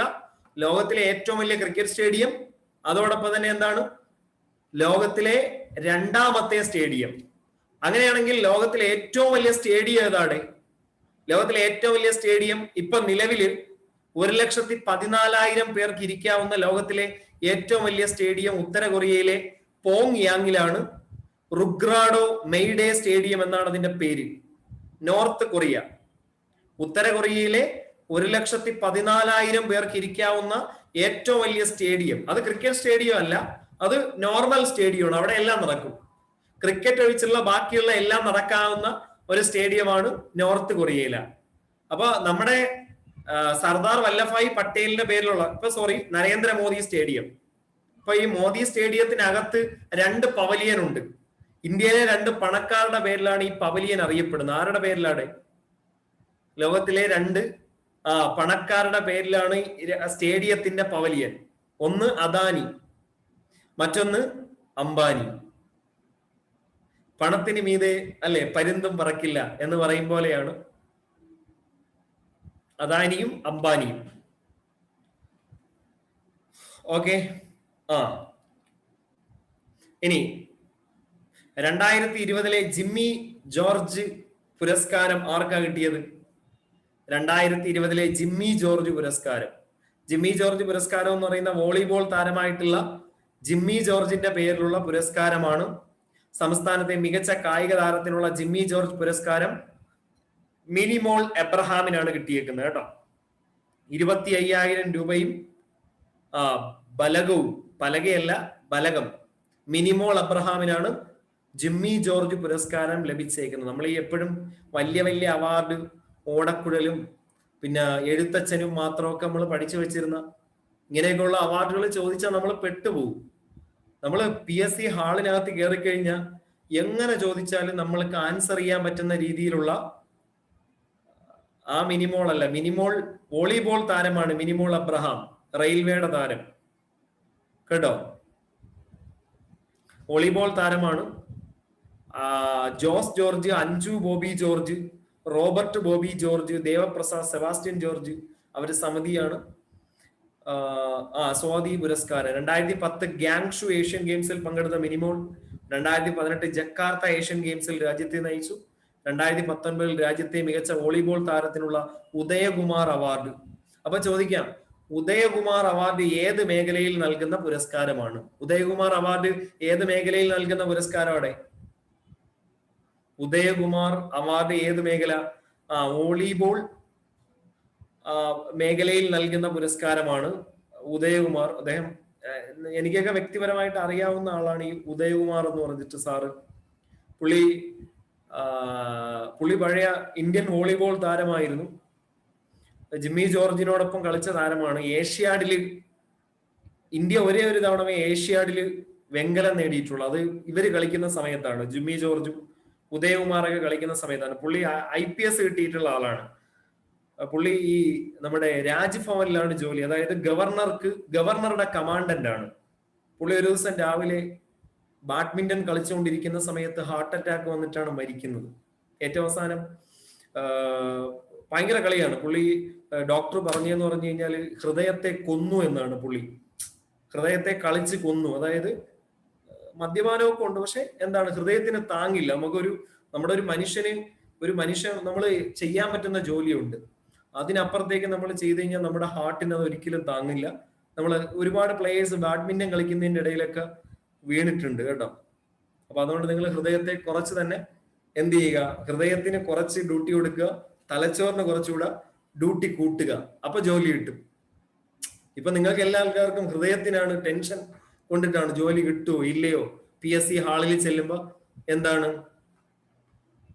കേട്ടോ, ഹാർട്ടിന്റെ ഡ്യൂട്ടി കുറച്ചിട്ട് തലയ്ക്ക് ഡ്യൂട്ടി കൂട്ടിയാ മതി. ഇനി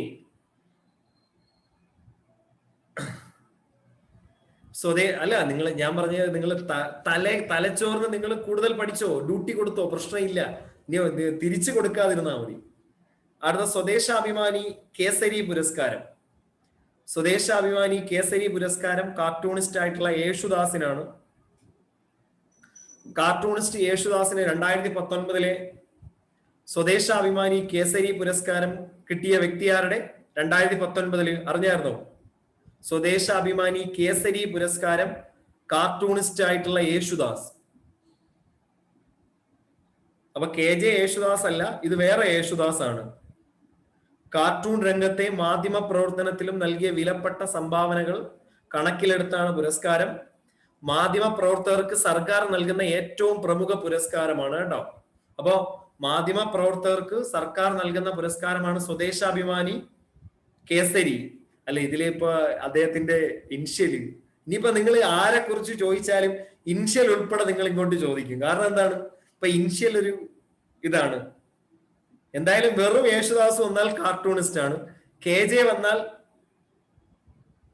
ഇമ്പോർട്ടന്റ് എല്ലാം നമ്മൾ ഇത് തീരുന്ന സമയത്ത് മുമ്പ് എടുത്തു തരാം. KJ യേശുദാസ് കാട്ടശ്ശേരി ജോസഫിന്റെ മകൻ യേശുദാസ് ആണ് KJ യേശുദാസ്. ഇത് യേശുദാസ് അല്ല. ഓക്കെ. കാനായി കുഞ്ഞിരാമനും രൂപകൽപ്പന ചെയ്ത ശില്പവുമാണ് പുരസ്കാരം. 60 പതിറ്റാണ്ടായി അദ്ദേഹം കാർട്ടൂൺ വരയ്ക്കുന്നു. 2 പതിറ്റാണ്ടിലേറെ മലയാള മനോരമയിൽ കാർട്ടൂണിസ്റ്റ് ആയിരുന്നു. കേരള കാർട്ടൂൺ അക്കാദമിയുടെ സ്ഥാപക ചെയർമാൻ ആയിരുന്നു കേട്ടോ. കേരള കാർട്ടൂൺ അക്കാദമിയുടെ സ്ഥാപക ചെയർമാൻ, അതോടൊപ്പം തന്നെ കേരള ലളിതകല അക്കാദമിയുടെ മുൻ പ്രസിഡന്റ് കൂടിയായിട്ടുള്ള വ്യക്തിയാണ് ആര്, ഈ പറയുന്ന നമ്മുടെ യേശുദാസ്. അപ്പോ സ്വദേശാഭിമാനി കേസരി ആരാണ്? കേസരി നിങ്ങൾക്കറിയാം, കേസരി ബാലകൃഷ്ണപിള്ള. പിന്നെ സ്വദേശാഭിമാനി രാമകൃഷ്ണപിള്ള. കേസരി ബാലകൃഷ്ണപിള്ളയും സ്വദേശാഭിമാനി രാമകൃഷ്ണപിള്ളയും. ഞാൻ ശരിക്കും ഹിസ്റ്ററി ഇപ്പോ പഠിച്ചിട്ടുള്ള കേരള ചരിത്രത്തിൽ എനിക്കറിയാവുന്ന 2 നട്ടലുള്ള മാധ്യമ പ്രവർത്തകരാണ്. ഒന്ന് സ്വദേശാഭിമാനി രാമകൃഷ്ണപിള്ളയും കേസരി ബാലകൃഷ്ണപിള്ളയും. സ്വദേശാഭിമാനി എങ്ങനെയാ നട്ടലുള്ള മാധ്യമ പ്രവർത്തകനാകുന്നത്? ഇവൻ God goes to Rome, I will report it. ഇനി ദൈവമാണെങ്കിൽ പോലും തെറ്റ് ചെയ്താൽ ഞാൻ റിപ്പോർട്ട് ചെയ്തിരിക്കും എന്ന് പറഞ്ഞ വ്യക്തിയാണ് സ്വദേശാഭിമാനി രാമകൃഷ്ണപിള്ള. PSC ചോദ്യം ചോദിച്ചിട്ടുണ്ട് സ്വദേശാഭിമാനി രാമകൃഷ്ണപിള്ളയെ പറ്റി. എന്താണ്? കന്നി 10 കേട്ടോ. കന്നി 10 എന്ന് പറയുന്ന സംഭവം ആരുമായി ബന്ധപ്പെട്ടതാണ്? കേട്ടിട്ടുണ്ടാടെ കന്നി 10 എന്ന് പറയും. കന്നി 5 നിങ്ങൾ കേട്ടിട്ടുണ്ട്, ശ്രീനാരായണ ഗുരുവുമായി ബന്ധപ്പെട്ടതാ. കന്നി 10 എന്ന് പറയുന്നത്, കന്നി 10 എന്ന് പറയുന്ന സ്വദേശാഭിമാനി രാമകൃഷ്ണപിള്ളയെ ഇവിടെ നിന്ന് നാട് കടത്തിയ തീയതിയാണ് കന്നി 10. PSC അങ്ങനെ തന്നെ ചോദിച്ചിട്ടുണ്ട്. പിന്നെ കേസരി ബാലകൃഷ്ണപിള്ള. കേസരി ബാലകൃഷ്ണപിള്ളയെ സംബന്ധിച്ച് എന്താണെന്ന് അറിയാലോ? നിവർത്തന പ്രക്ഷോഭത്തിന് ഐക്യദാർഢ്യം പ്രഖ്യാപിച്ച് ബ്രാഹ്മണർക്കെതിരെ എഴുതി. ബ്രാഹ്മണർക്കെതിരെ എഴുതിയപ്പോൾ ഇദ്ദേഹത്തിന്റെ പത്രം കേസരി പത്രം എല്ലാ ബ്രാഹ്മണരും പറഞ്ഞു അവൻ നമുക്കെതിരായിട്ടാണ് എഴുതുന്നത്, ഇനി നിർത്തരുത്, അവന്റെ പത്രം ആരും വാങ്ങരുത് എന്ന് പറഞ്ഞപ്പോ, അന്ന് പണ്ടത്തെ ഈ നാട്ടിലൊക്കെ എന്ന് പറഞ്ഞു കഴിഞ്ഞാൽ സ്വാഭാവികമായി പൈസ ഉള്ള ആൾക്കാരെന്ന് പറയുന്ന ബ്രാഹ്മൺസ് കമ്മ്യൂണിറ്റിയാണ്. ഈ ഈഴവ അല്ലെങ്കിൽ ആൾക്കാർക്കൊന്നും എന്തില്ല, അങ്ങനെ സംഭവമില്ല. അന്ന് പത്രം വാങ്ങാനായിട്ട് നിർത്തിയതാണ് ഈ കേസരി പത്രം. പക്ഷെ അതിനുശേഷവും പുള്ളി നിവർത്തന പ്രക്ഷോഭത്തിന് അനുകൂലമായിട്ടിരുന്നു. ഏറ്റവും അവസാനം അദ്ദേഹത്തിന്റെ പ്രസ്സും അദ്ദേഹത്തിന്റെ സാമഗ്ര സാധനങ്ങളെല്ലാം തന്നെ വിൽക്കേണ്ടി വന്ന വ്യക്തിയാണ് ഈ പറയുന്ന കേസരി ബാലകൃഷ്ണ പിള്ള, കേട്ടോ. ഇനി നമ്മുടെ 2020 നമ്മളിൽ നിന്ന് വിട്ടുപോയ പ്രസിദ്ധയായിട്ടുള്ള എഴുത്തുകാരിയാണ് സുഗതകുമാരി. സുഗതകുമാരിയെ കുറിച്ച് ഉറപ്പായിട്ടും ചോദിക്കും, ഉറപ്പല്ലേ? സുഗതകുമാരിയെ കുറിച്ച് ഉറപ്പായിട്ടും ചോദിക്കും, കേട്ടോ. കാരണം മലയാള സാഹിത്യത്തിന് മറക്കാൻ പറ്റാത്ത ഒരു വ്യക്തിയാണ് സുഗതകുമാരി. സുഗതകുമാരിയുടെ സഹോദരി മറ്റൊരു എഴുത്തുകാരിയാണ് ഹൃദയകുമാരി. സുഗതകുമാരിയുടെയും ഹൃദയകുമാരിയുടെ അച്ഛൻ കേരളത്തിലെ പ്രസിദ്ധനായിട്ടുള്ള എഴുത്തുകാരനാണ് ബോധേശ്വരൻ, കേട്ടിട്ടുണ്ടല്ലോ. ബോധേശ്വരന്റെ അച്ഛൻ ബോധേശ്വരന്റെ ഗുരു എന്ന് പറയുന്ന ചട്ടമ്പി സ്വാമികളുടെ പ്രധാനപ്പെട്ട ശിഷ്യനാണ് ആര്? അത് ഓരോ എക്സാമിന് 10th ലെവലിൽ നിന്ന് ഇനിയിപ്പോ അടുത്ത മെയിനോ +2നൊക്കെ ചോദിക്കാം. കേരളത്തിന്റെ സാംസ്കാരിക ഗാനം ജയ ജയ കോമള കേരള ധരണി എന്ന് പറയുന്ന സോങ് കേരളം 1956 വെട്ടിമുറിക്കുന്ന സമയത്ത് ഏറ്റവും കൂടുതൽ കരഞ്ഞ കവി എന്നറിയപ്പെടുന്ന ബോധേശ്വരനാണ്. ബോധേശ്വരന് തിരുവിതാംകൂറിനെ വെട്ടിമുറിച്ചത് ഒരുപാട് മനം നൊന്ത വ്യക്തി എന്നാണ് അറിയപ്പെടുന്നത്. ഡിസംബർ 23-നാണ് മരിച്ചത്. കൊറോണയെ തുടർന്ന് ഉള്ള മരണമാണ്.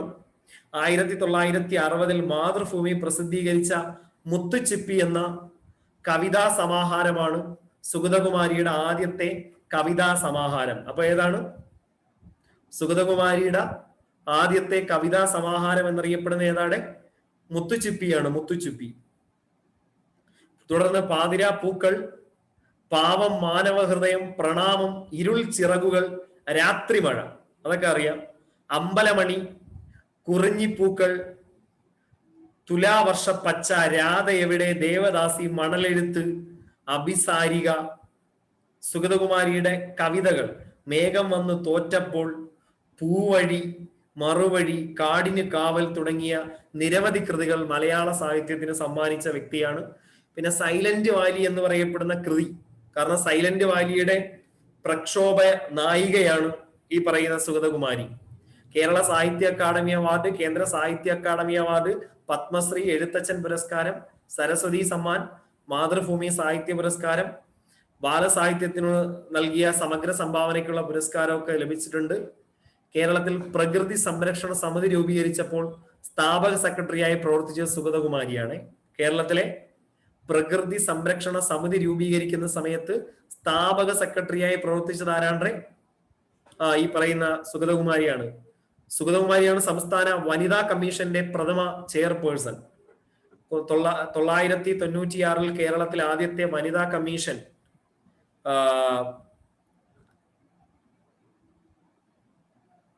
അതെ, അത് കേരള സംസ്ഥാന സർക്കാർ അതിനെ ഏറ്റെടുത്തതാണ്. എന്താണ്? വാഴുവേലിൽ വീട്. അത് PSCയുടെ ചോദ്യമാണ്, കേട്ടോ. PSC ചോദിച്ചതാണ്. വാഴുവേലിൽ വീട് ആരുടെ ഭവനമാണ്, ആരുടെ തറവാടാണ്? അത് സംസ്ഥാന സർക്കാർ ഏറ്റെടുത്തതാണ്. വാഴുവേലിൽ വീട് സുഗതകുമാരിയുടെ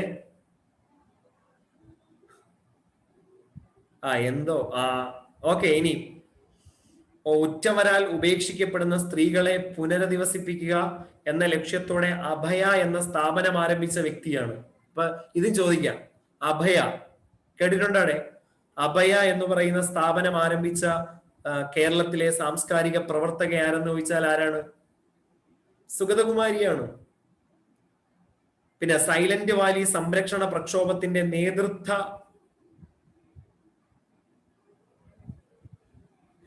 സാർ സുഗതന് പറഞ്ഞു എന്തോ ഓൺലൈൻ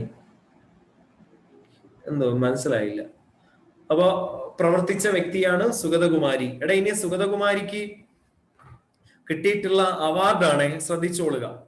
സുഗതകുമാരിക്ക് കിട്ടിയിട്ടുള്ള അവാർഡ് 1968 കേരള സാഹിത്യ അക്കാദമി പുരസ്കാരം പാതിരാപ്പൂക്കൾക്ക്, 78 കേന്ദ്ര സാഹിത്യ അക്കാദമി പുരസ്കാരം രാത്രിമഴ, 82 ഓടക്കുഴൽ പുരസ്കാരം അമ്പലമണി, 84 വയലാർ അവാർഡ്,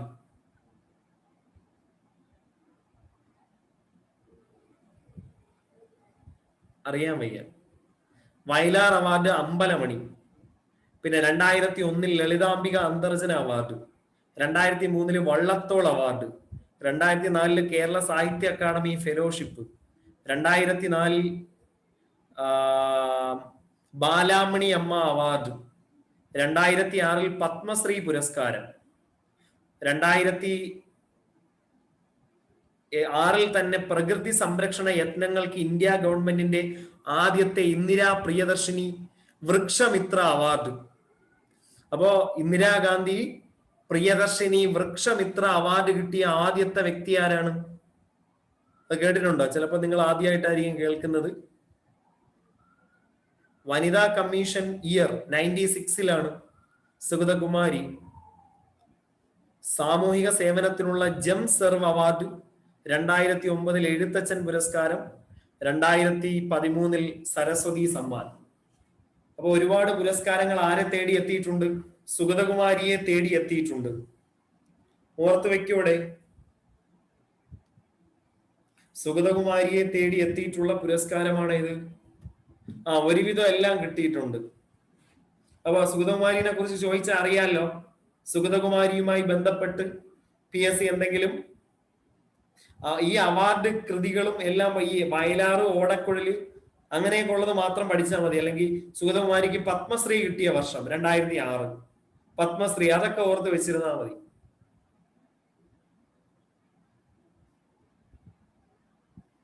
ഓക്കെ.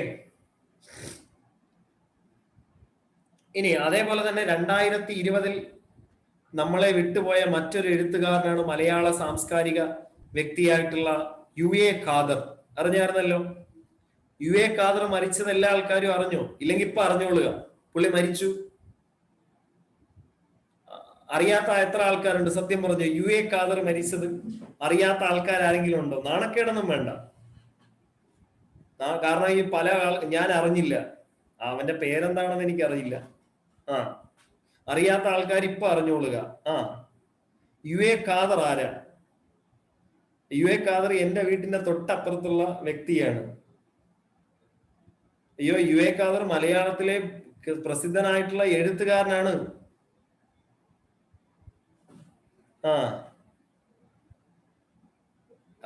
ആരാന്ന് മാത്രം എന്റെ അടുത്ത് ചോദിക്കല്ലേ. ഇതിപ്പോ മറ്റേ സാർ കൊയിലാണ്ടിയാണോ? അല്ല, ഞാൻ തിരുവനന്തപുരമാണ് കേട്ടോ. ഞാൻ തിരുവനന്തപുരമാണ് എന്റെ നാട്. അപ്പൊ അതുകൊണ്ട് ഞാൻ മലബാറൊന്നും അല്ല. അതെ, തൃക്കോട്ടൂർ പെരുമ.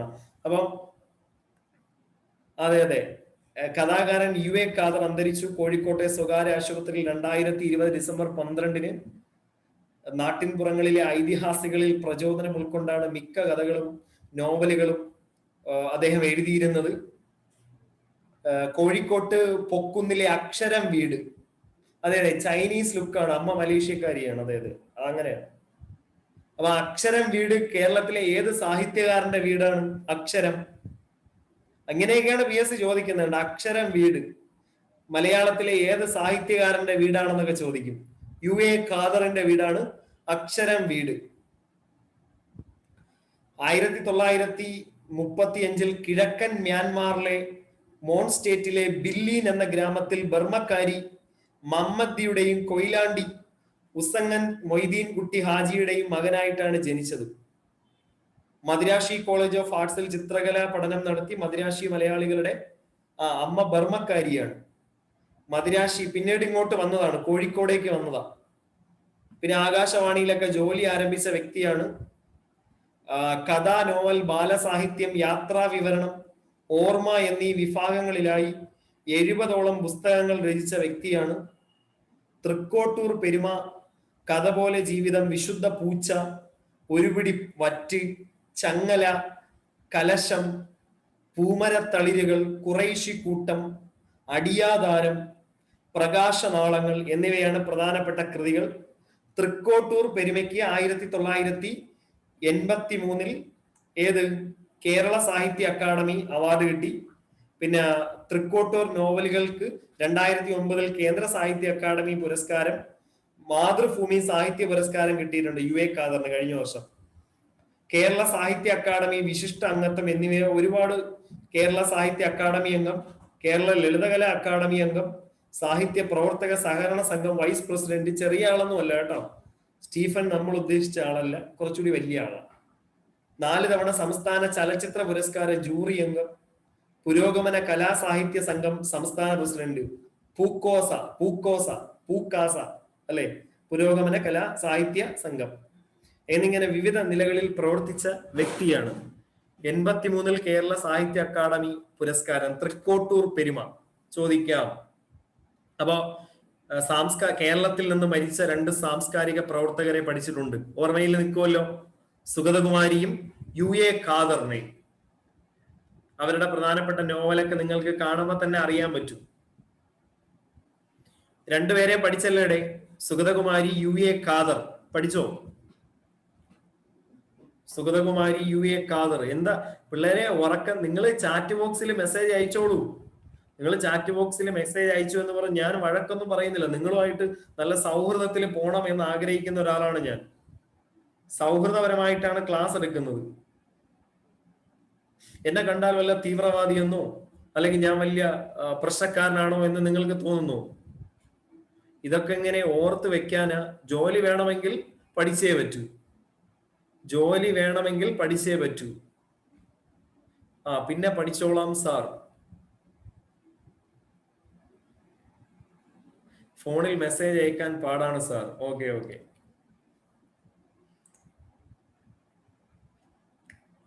അപ്പോ പിന്നെ പാരാ ഒളിമ്പിക്സ് കമ്മിറ്റി ഓഫ് ഇന്ത്യയുടെ പ്രസിഡന്റായി നിയമിതനായത് ആരാ? പുതിയ പാരാ ഒളിമ്പിക്സ് കമ്മിറ്റി, അതായത് ഇന്ത്യയിലെ ഒളിമ്പിക്സ് കമ്മിറ്റി ഉണ്ട്, പാരാ ഒളിമ്പിക്സ് കമ്മിറ്റി ഉണ്ട്. ദീപ മാലിക്.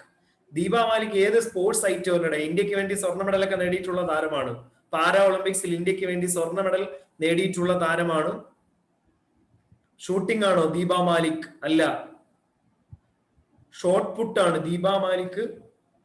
ഷോട്ട് പുട്ട് താരമാണ് ഏത്? ദീപ മാലിക്. കേട്ടോ?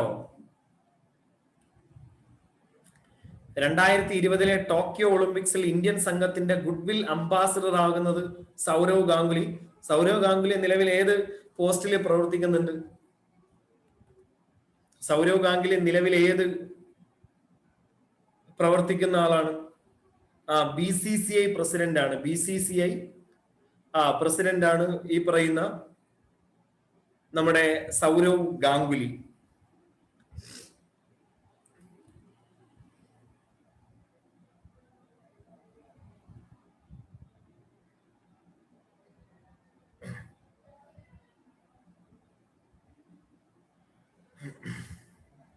ഇനി 2019 എന്താണ്, എനിക്കൊന്നും മനസ്സിലാവുന്നില്ല. 2020 പത്മഭൂഷൺ പുരസ്കാരം നേടിയ കായിക താരമാരാണ്?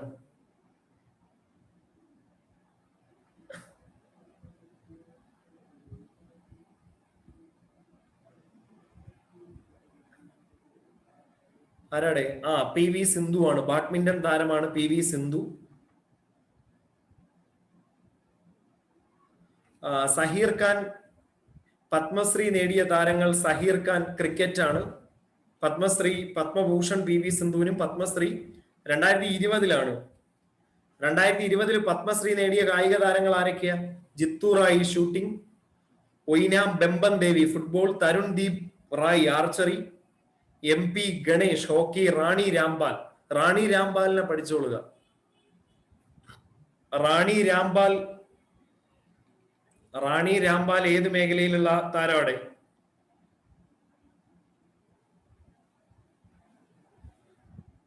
റാണി രാംപാൽ ഹോക്കിയാണ്. അതായത് വേൾഡ് ഹോക്കി ഫെഡറേഷന്റെ പുരസ്കാരം കിട്ടിയ ഇന്ത്യൻ താരമാണ് റാണി രാംപാൽ. എന്താണ് റാണി രാംപാലിന്റെ പ്രത്യേകത? വേൾഡ് ഹോക്കി ഫെഡറേഷന്റെ പുരസ്കാരം കേട്ടോ മറ്റുള്ളവരിൽ നിന്ന് വ്യത്യസ്തയാണ്, ഇന്ത്യൻ താരമാണ്. അവരെ കുറിച്ച് ചോദിക്കാം.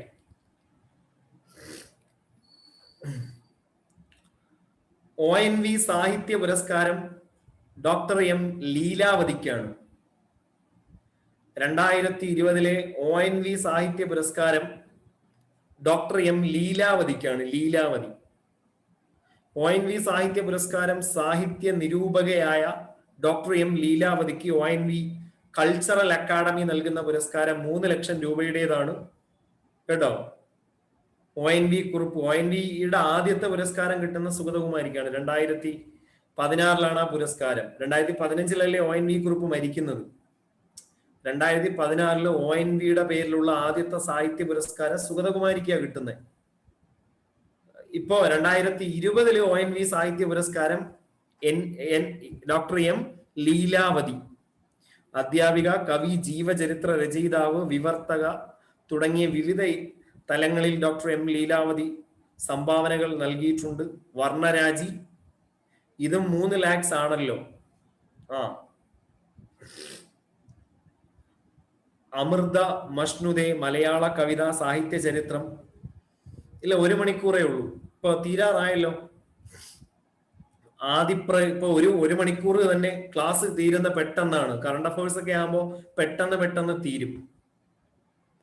വർണ്ണരാജി, അമൃത മഷ്ണുദേ, മലയാള കവിത സാഹിത്യ ചരിത്രം, ഇതൊക്കെയാണ് അവരുടെ പുരസ്കാരം. അപ്പൊ ഓർത്ത് വെച്ചിരുന്നാൽ മതി കേട്ടോ. ONV സാഹിത്യ പുരസ്കാരം ആർക്കാണ്? ഡോക്ടർ എം ലീലാവതിക്കാണ്. Doctor M Leelavathi. ഓക്കെ.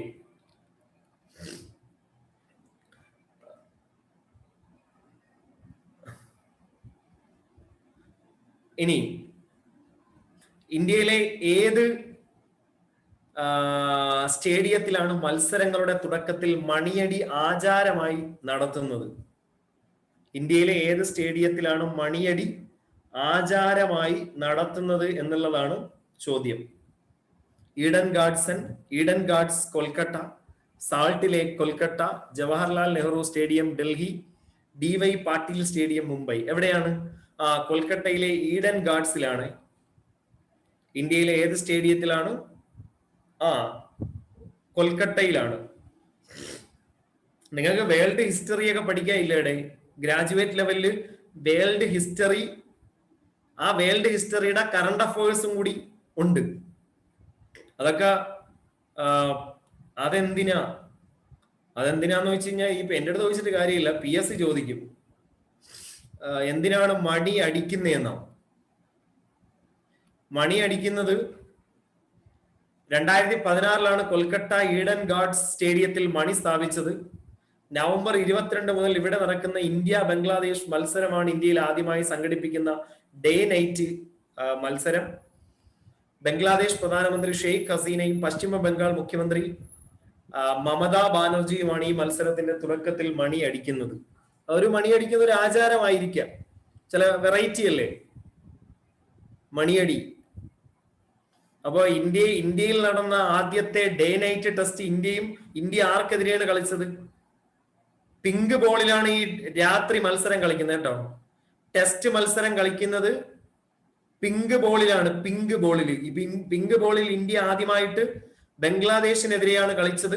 ലോകത്തിൽ ആദ്യമായി പിങ്ക് ടെസ്റ്റ് കളിച്ചത് ആരൊക്കെയാ? ലോകത്തിൽ ആദ്യമായിട്ട് പിങ്ക് ടെസ്റ്റ് കളിച്ചത് ആരാ?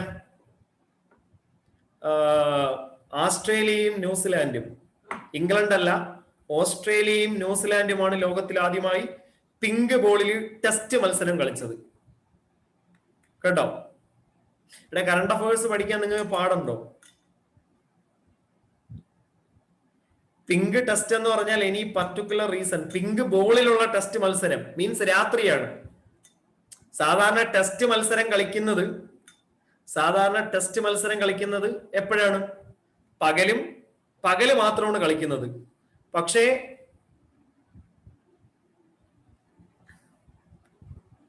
നൈറ്റ് പിങ്ക് ആണ്. എടേ കുഴപ്പമില്ല, നിങ്ങൾ കുറച്ച് ദിവസം നമ്മുടെ ക്ലാസ് അറ്റൻഡ് ചെയ്യുമ്പോൾ സ്വാഭാവികമായി നിങ്ങൾക്ക് മാറ്റം ഉണ്ട്. ഇന്നിപ്പോ ആദ്യത്തെ ക്ലാസ് അല്ലേ ആയോളൂ. കറണ്ട് അഫയേഴ്സ് ബോറാണ്, എനിക്കറിയാം. ഇത് പല ആൾക്കാരും പല മൈൻഡ് ഉള്ളവരാണ്. ചോദിച്ച് പഠിപ്പിച്ചാ മതി. ഞാൻ ഇനി എന്തെന്ന് പറഞ്ഞ് ചോദിക്കും. കുറച്ച് ശ്രദ്ധിച്ചിരുന്നാ മതി, ഒരു ഇൻട്രസ്റ്റ് വന്നാൽ മതി. നമുക്ക് ഏതിനോടും ഒരു ഇൻട്രസ്റ്റ് ഉണ്ടോ അത് നമുക്ക് പഠിക്കാൻ പറ്റും. നമുക്ക് ഇൻട്രസ്റ്റ് ഇല്ലാത്ത സാധനങ്ങളോട് നമുക്ക് പൊതുവെ ഇൻട്രസ്റ്റ് വളരെ കുറവായിരിക്കും. കറണ്ട് അഫയർ ഫുൾ സാറാണോ എടുക്കുന്നേ? എടുത്തല്ലേ പറ്റൂ.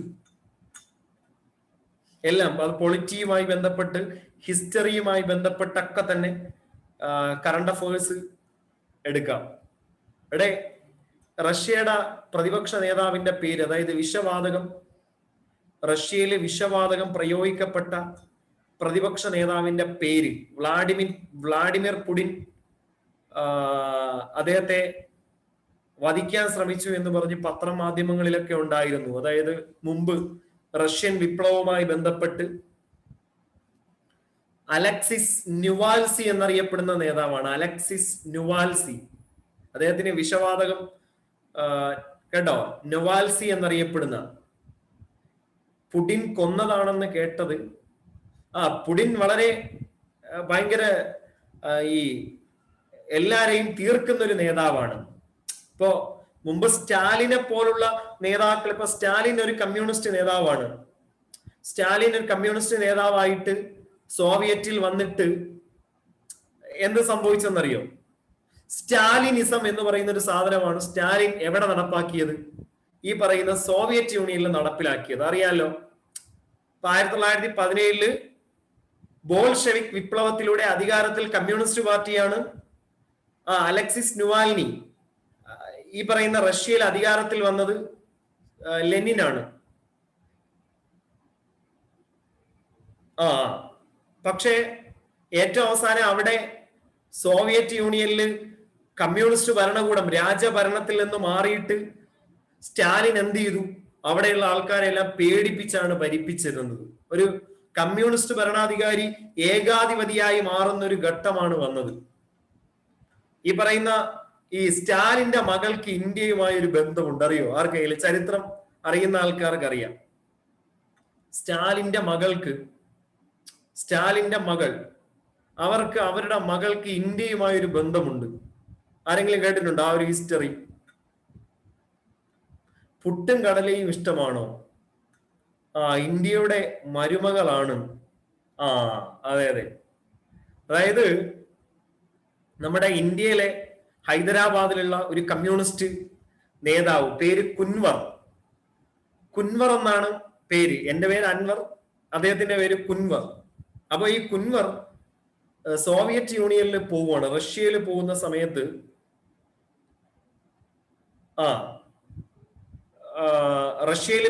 സമയത്ത് അവിടെ വെച്ച് ഈ സ്റ്റാലിന്റെ മകളുമായിട്ട് പ്രണയത്തിലാകുകയും അവരൊരുമിച്ച് ലിവിങ് ടുഗദർ ജീവിക്കുകയൊക്കെ ചെയ്യുന്നു. പേര് സെറ്റ്ലാന എന്നാണ് പേര് കേട്ടോ, സെറ്റ്ലാന. ഏറ്റവും അവസാനം ഈ പറയുന്ന കുൻവർ മരിക്കുന്ന സമയത്ത് 1966 67 മരിക്കുന്ന സമയത്ത് കുൻവർ ഇന്ത്യയിൽ വെച്ചാ മരിക്കുന്നത്. അപ്പൊ അങ്ങനെ സെറ്റ്ലാന അവിടുത്തെ ഭരണകൂടത്തിന്റെ, അന്ന് അവിടെ കമ്മ്യൂണിസ്റ്റ് ഭരണകൂടം, അവിടുന്ന് ഇന്ത്യയിൽ വരാനായിട്ട് ആഗ്രഹം പ്രകടിപ്പിക്കുന്നു. അപ്പൊ അവിടുത്തെ ഭരണാധികാരി പറയുന്നു, അവിടുത്തെ പ്രസിഡന്റ് എന്ന് പറഞ്ഞു, ഇന്ത്യയിലേക്ക് പോകരുത്. കാരണം അപ്പൊ ഇവിടുത്തെ മരണക്രിയ ശേഷക്രിയ ചെയ്യാനായിട്ടാണ് ആര് വരുന്നത്? ഈ പറയുന്ന സ്റ്റാലിന്റെ മകൾ വരുന്നത്. പക്ഷേ അവിടുത്തെ പ്രസിഡന്റ് ഇവിടെ അന്വേഷിച്ചപ്പോൾ പറഞ്ഞു, ഇന്ത്യ അത്ര സേഫ് ആയിട്ടുള്ള രാജ്യമൊന്നും അല്ല. കാരണം നിങ്ങൾ ഇനി അവിടെ പോയി കഴിഞ്ഞാൽ ചിലപ്പോൾ നിങ്ങളെയും കൂടെ അവരവിടെ കത്തിക്കുമെന്ന് പറഞ്ഞു. ഇന്ത്യക്കാർ കത്തിക്കും. കാരണം ഹസ്ബൻഡ് മരിച്ചു പോയി കഴിഞ്ഞാൽ ഭാര്യയും കൂടി അവിടെ മരിക്കണം ഒരു നിർബന്ധ ബുദ്ധിയുള്ള ആൾക്കാരാണ് ഇന്ത്യക്കാര് എന്നാണ് എനിക്ക് കിട്ടിയ വിവരം. അപ്പൊ അന്നത്തെ റഷ്യൻ പ്രസിഡന്റ് പറഞ്ഞു പോവല്ലെന്ന് പറഞ്ഞു. പക്ഷെ അവര് ഭയങ്കര വാശി പിടിച്ചു.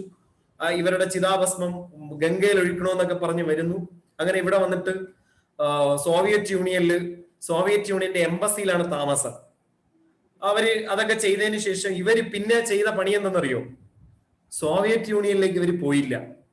ഇവര് നേരെ അമേരിക്കൻ എംബസിയിൽ പോയിട്ട് സെറ്റ്ലാന നേരെ അമേരിക്കൻ അംബാസഡർ അടുത്ത് പോയി പറഞ്ഞു, എനിക്ക് അമേരിക്കയിലേക്ക് പോണോന്ന്.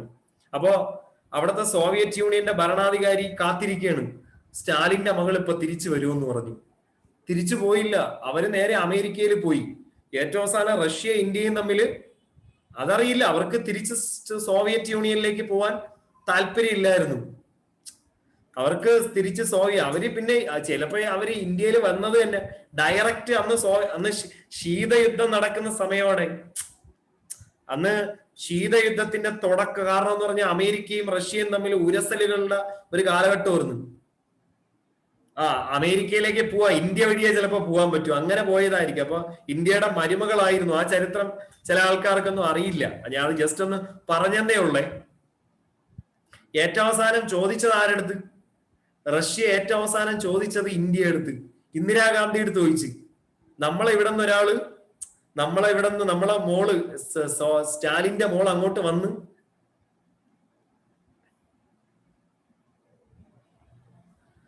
അല്ല, ഇന്ത്യയിൽ അത് കഴിഞ്ഞിട്ട് പിന്നെ അവര് തിരിച്ച് സോവിയറ്റ് യൂണിയനിലേക്ക് പോകാതെ നേരെ അമേരിക്കൻ എംബസി ചെന്നിട്ട്, അപ്പോ അമേരിക്കൻ ഗവൺമെന്റ് അവരെ കയറ്റി വിടൂല എന്ന് പറഞ്ഞു, അവരെ ഇങ്ങോട്ട് എടുക്കണ്ടെന്ന് പറഞ്ഞപ്പോ സോവിയറ്റ് യൂണിയനിലെ ഇന്ത്യൻ അംബാസിഡർ പറഞ്ഞു, എന്താണ്, ഞാൻ എന്റെ റിസ്കിലായാലും അവര് അമേരിക്കയിൽ അയക്കും. പിന്നെ അമേരിക്കയിൽ വെച്ച് അവര് മരിക്കുന്നത് 2011 മറ്റോ അവര് മരിച്ച കേട്ടോ. 2011 ഇന്ത്യയിലോട്ട് വന്നത് അവരുടെ ഹസ്ബൻഡിന്റെ ചിതാഭസ്മം ഒഴുക്കാൻ. ഇന്ത്യയിലോട്ട് അവരുടെ ഹസ്ബൻഡ് കുൻവർ എന്ന് പറയുന്ന ഒരു കമ്മ്യൂണിസ്റ്റ് കാരനായിരുന്നു. ലാസ്റ്റ് ചോദ്യമേ, 2020 ICC വനിതാ 2020 വേൾഡ് കപ്പ് ജേതാക്കൾ ആരാണ്? India, England, Australia, New Zealand. ആരാ? ഓസ്ട്രേലിയ. 2020 ICC വനിതാ 2020 വേൾഡ് കപ്പ് ജേതാക്കള് ഓസ്ട്രേലിയയാണ്. ഫൈനലിൽ ആരെ പരാജയപ്പെടുത്തി? ഫൈനലില് ഓസ്ട്രേലിയയിൽ വെച്ചാണ് ഈ ടൂർണമെന്റ് നടക്കുന്നത്. ഇന്ത്യ ഫൈനലിൽ തോറ്റുപോയി. ഇന്ത്യൻ വനിതകൾ. കാരണം കഴിഞ്ഞ വർഷം ഇതേ ദിവസമാണ്, ഓർമ്മയുണ്ടോ? കഴിഞ്ഞ വർഷം ഇന്ന് മാർച്ച് 8 വനിതകളുടെ ദിനം. ആ ദിവസത്തിന്റെ ചരിത്രം നമ്മൾ ഇന്ന് ഓർക്കുകയാണ്. The final took place at the Melbourne cricket ground on international women's day. കേട്ടോ, വനിതാ ദിനത്തിൽ ഇന്ത്യ തോറ്റുപോയി. ഓസ്ട്രേലിയയാണ് വിജയിച്ചത്. ഇന്ത്യയെ 85 റൺസിന് പരാജയപ്പെടുത്തി. പ്ലെയർ ഓഫ് ദ സീരീസ് ബേത്ത് മൂണിയാണ് ഓസ്ട്രേലിയയുടെ താരം. ഇന്ത്യൻ ടീമിന്റെ ക്യാപ്റ്റൻ ആരായിരുന്നു? ഹർമൻപ്രീത് കൗർ ആണ്. കേട്ടോ, ഹർമൻപ്രീത് കൗർ ആണ് ഇന്ത്യൻ ടീമിന്റെ ക്യാപ്റ്റൻ. ഇനി 2023 ICC 2020 വുമൻസ് വേൾഡ് കപ്പ് നടക്കുന്നത്. 2023 ICC വനിതാ 2020 വേൾഡ് കപ്പ് എവിടെ നടക്കും? സൗത്ത് ആഫ്രിക്കയിൽ നടക്കും. കേട്ടോ, നെക്സ്റ്റ് വനിതാ വേൾഡ് കപ്പ് നടക്കുന്ന രാജ്യം ICC 2020 സൗത്ത് ആഫ്രിക്കയിലാണ്. ഓക്കെ, അപ്പൊ നമ്മള് 8 മണിക്ക് തുടങ്ങിയതാണ്. ഇന്ന് ഇന്റർനാഷണൽ വുമൻസ് ഡേ ആണ്. വനിതകൾക്ക് വേണ്ടിയിട്ടുള്ള ദിനമാണ്. വനിതകൾ കേട്ടോ, രാഷ്ട്രീയത്തിലായാലും എല്ലാ ഇടങ്ങളിലും വനിതകൾക്ക് ഒരുപാട് പ്രാതിനിധ്യം നൽകുന്നുണ്ട്. വനിതകൾക്ക് ഒരുപാട് പ്രാതിനിധ്യം എല്ലാ മേഖലയിലും നൽകുന്നുണ്ട്. ഓക്കെ, അപ്പോ ഇന്ത്യയുടെ പ്രധാനമന്ത്രിയായിട്ട് ഇനി ഒരു വനിത വരട്ടെ. ഇന്ത്യയുടെ ഈ കേരള സംസ്ഥാനത്തിൽ ഇത്രയും നാളായിട്ടൊരു വനിതാ മുഖ്യമന്ത്രി വരെ നമുക്ക് കിട്ടിയിട്ടില്ല. ഇപ്പോ വെസ്റ്റ് ബംഗാളിൽ ദീദി ഭരിച്ചു. നമ്മുടെ രാജസ്ഥാനിൽ വസുന്ധര രാജ സിന്ധ്യ ഭരിച്ചു. തമിഴ്നാട്ടിൽ ജയലളിത ഭരിച്ചു. ഗോവയിൽ ശശികല കാകോഡ്കർ ഭരിച്ചു.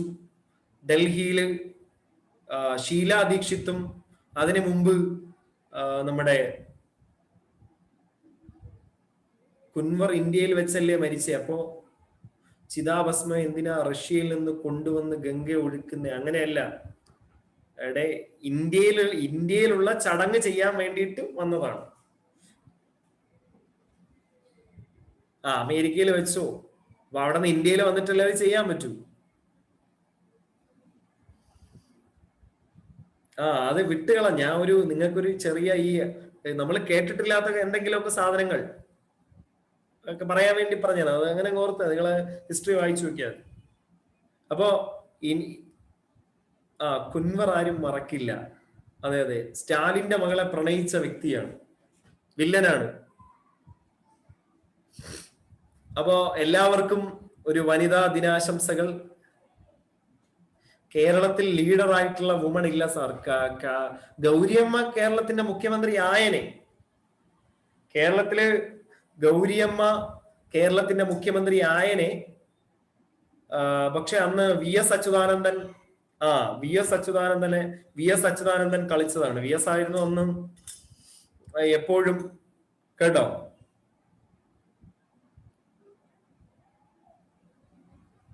വി എസ് അല്ല, ഏറ്റവും അവസാനം വി എസ് ആണ് നയനാറിനെ എന്ത് ചെയ്തത്, സപ്പോർട്ട് ചെയ്തത്. വി എസ് നമ്മൾ ഈ അറിയപ്പെടുന്ന രീതിയിൽ ഇപ്പോഴൊക്കെയാ നല്ല നേതാവായത്. അതിനു മുമ്പ് ഭയങ്കര ഗ്രൂപ്പിസത്തിന്റെ ഒക്കെ ആളായിരുന്നു. അല്ലാതെ മാരാരിക്കുളത്താണ്, അത് 96-ലാണ്.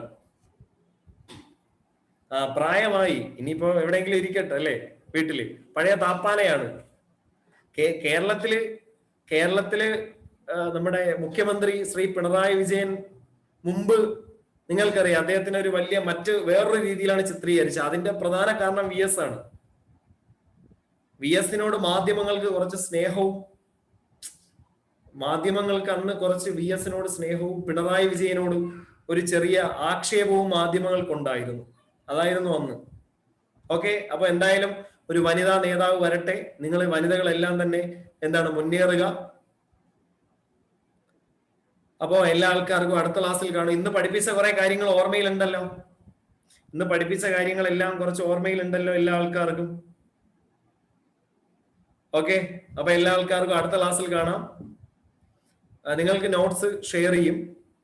ഗുഡ് നൈറ്റ്, ശുഭരാത്രി, ശുഭനിദ്ര.